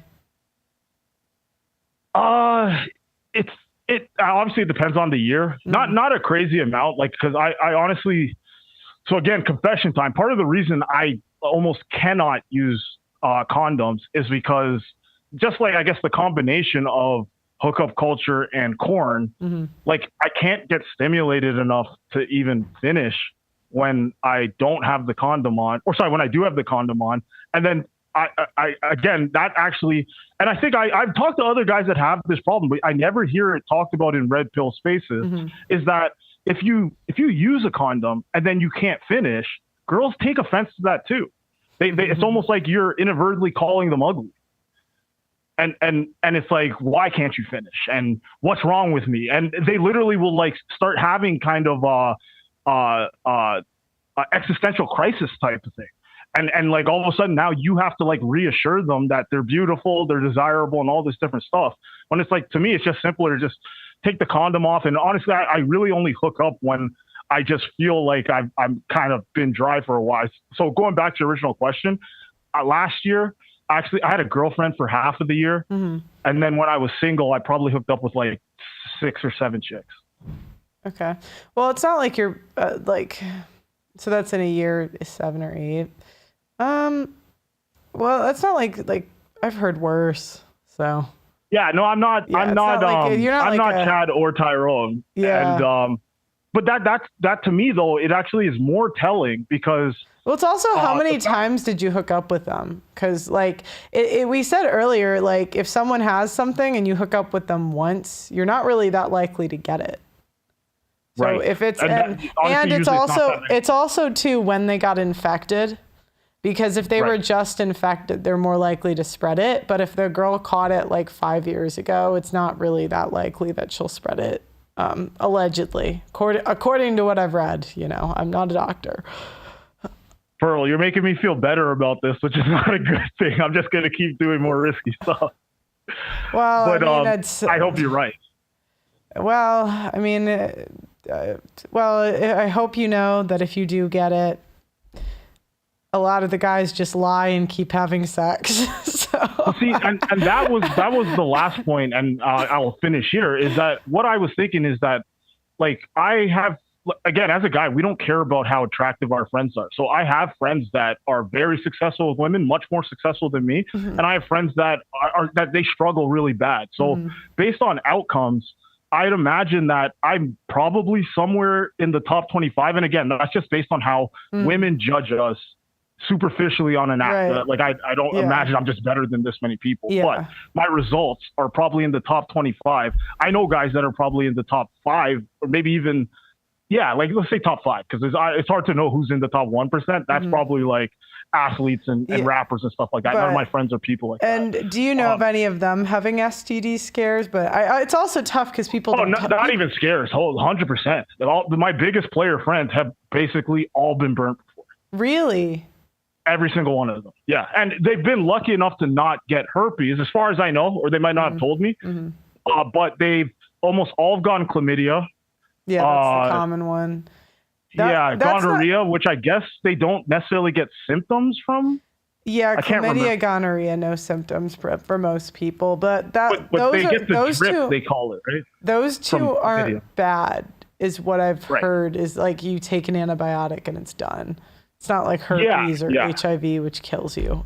So yeah, exactly. And that's going back to the HIV thing too. I've never in like I guess 22 years of being sexually active, I've never known of a straight person to have HIV. I haven't either. Oh, I don't know anybody. Wait, so your player friends though, none of them. I can second that too. I've never met. Do you think your player? With that. Do you think your player friend would tell you if they got herpes? I think they would. I think they'd be ashamed, but I mean, we tell each other pretty much everything, and like. Mm-hmm. Especially like some of them are even more like it's almost like they enjoy the kind of grotesque conversation. So I'd imagine some of them would have told me for sure.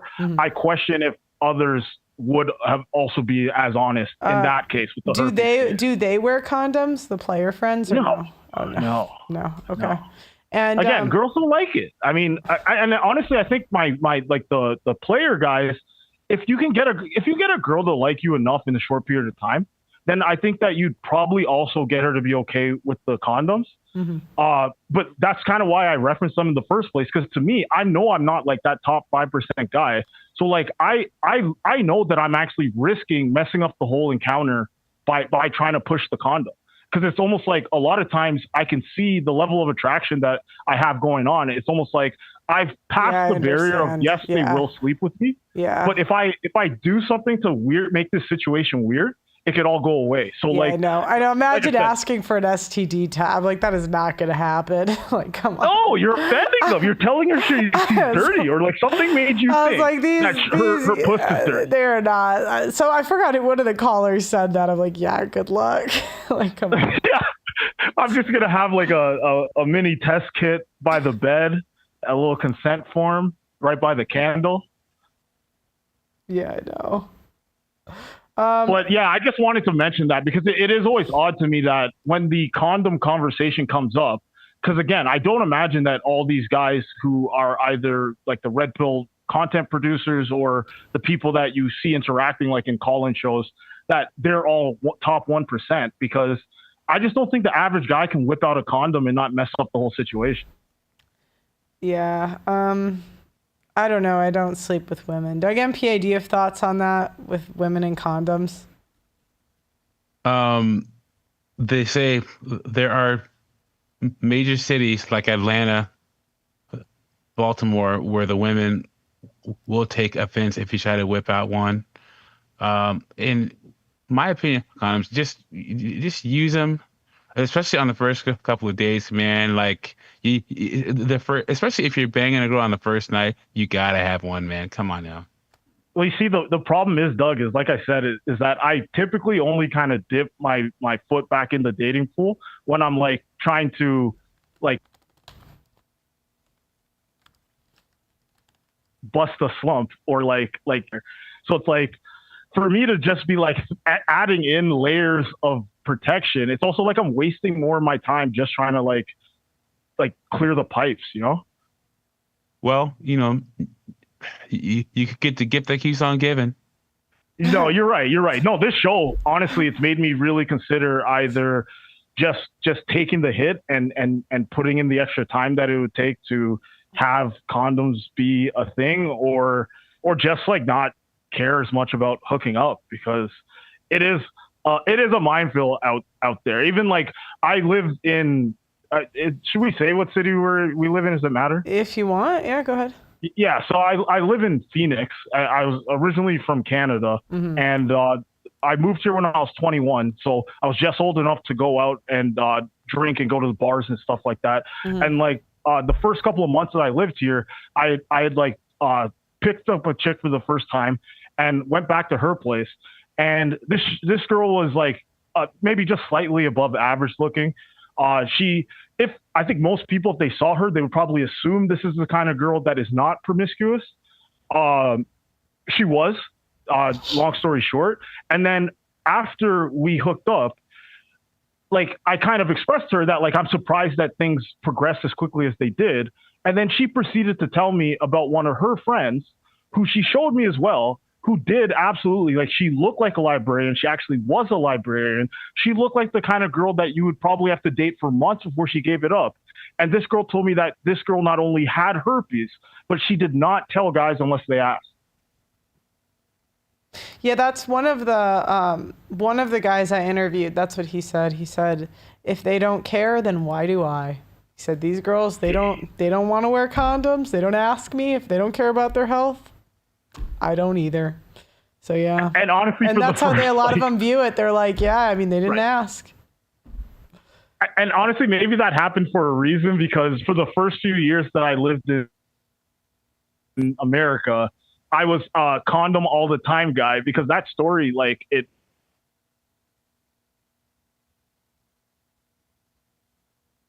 Did he, are you did he still there? drop? Oh, are you there? I think he fell off. Wow. I see him, but his sound may have dropped out. Gary. Yeah, I mean, you can't always tell. I always wonder if I know any girls that... I'm sure I know a girl with herpes. I just don't... Like, they obviously didn't tell me. Okay, well, I'm going to drop Gary off. We can end the show there. Okay. Well, this wasn't a fun conversation, but somebody has to do it, and I'm glad we did it here at the Audacity Network. Shout out to Doug MPA. Thanks for, helping research for the show and doing the dirty work out there. As always. Yeah. As always. Yeah, it's... you've been wanting to do this show for a while. No. And, it's rough. It's rough. Yeah, well, I think it's a big part of dating that nobody talks about. Like, nobody talks about this in the Reddit. Get 50 bodies. Okay, how do you do that without getting herpes? You know what I mean? It's like when they tell, like, Myron says his stuff or whatever. Yeah, and it's a numbers game, man. Like, all your player friends that are men and women, they got something, man. I don't know. Like, then also you just never know, because you could have one guy who gets with the whores, but then the good girls go for that one guy, and now she has it too, It's like, dang. Yeah, or the nice guy gets a girlfriend that's a demon. Yeah, and she cheats and gets something. Yeah, you don't know. Okay. All right, guys. Well, thanks so much for watching. Make sure you like the video on your way out and subscribe. Please ring that notification bell. I also just added memberships to this channel, so if you guys want to sign up, feel free. Like the video on your way out and subscribe to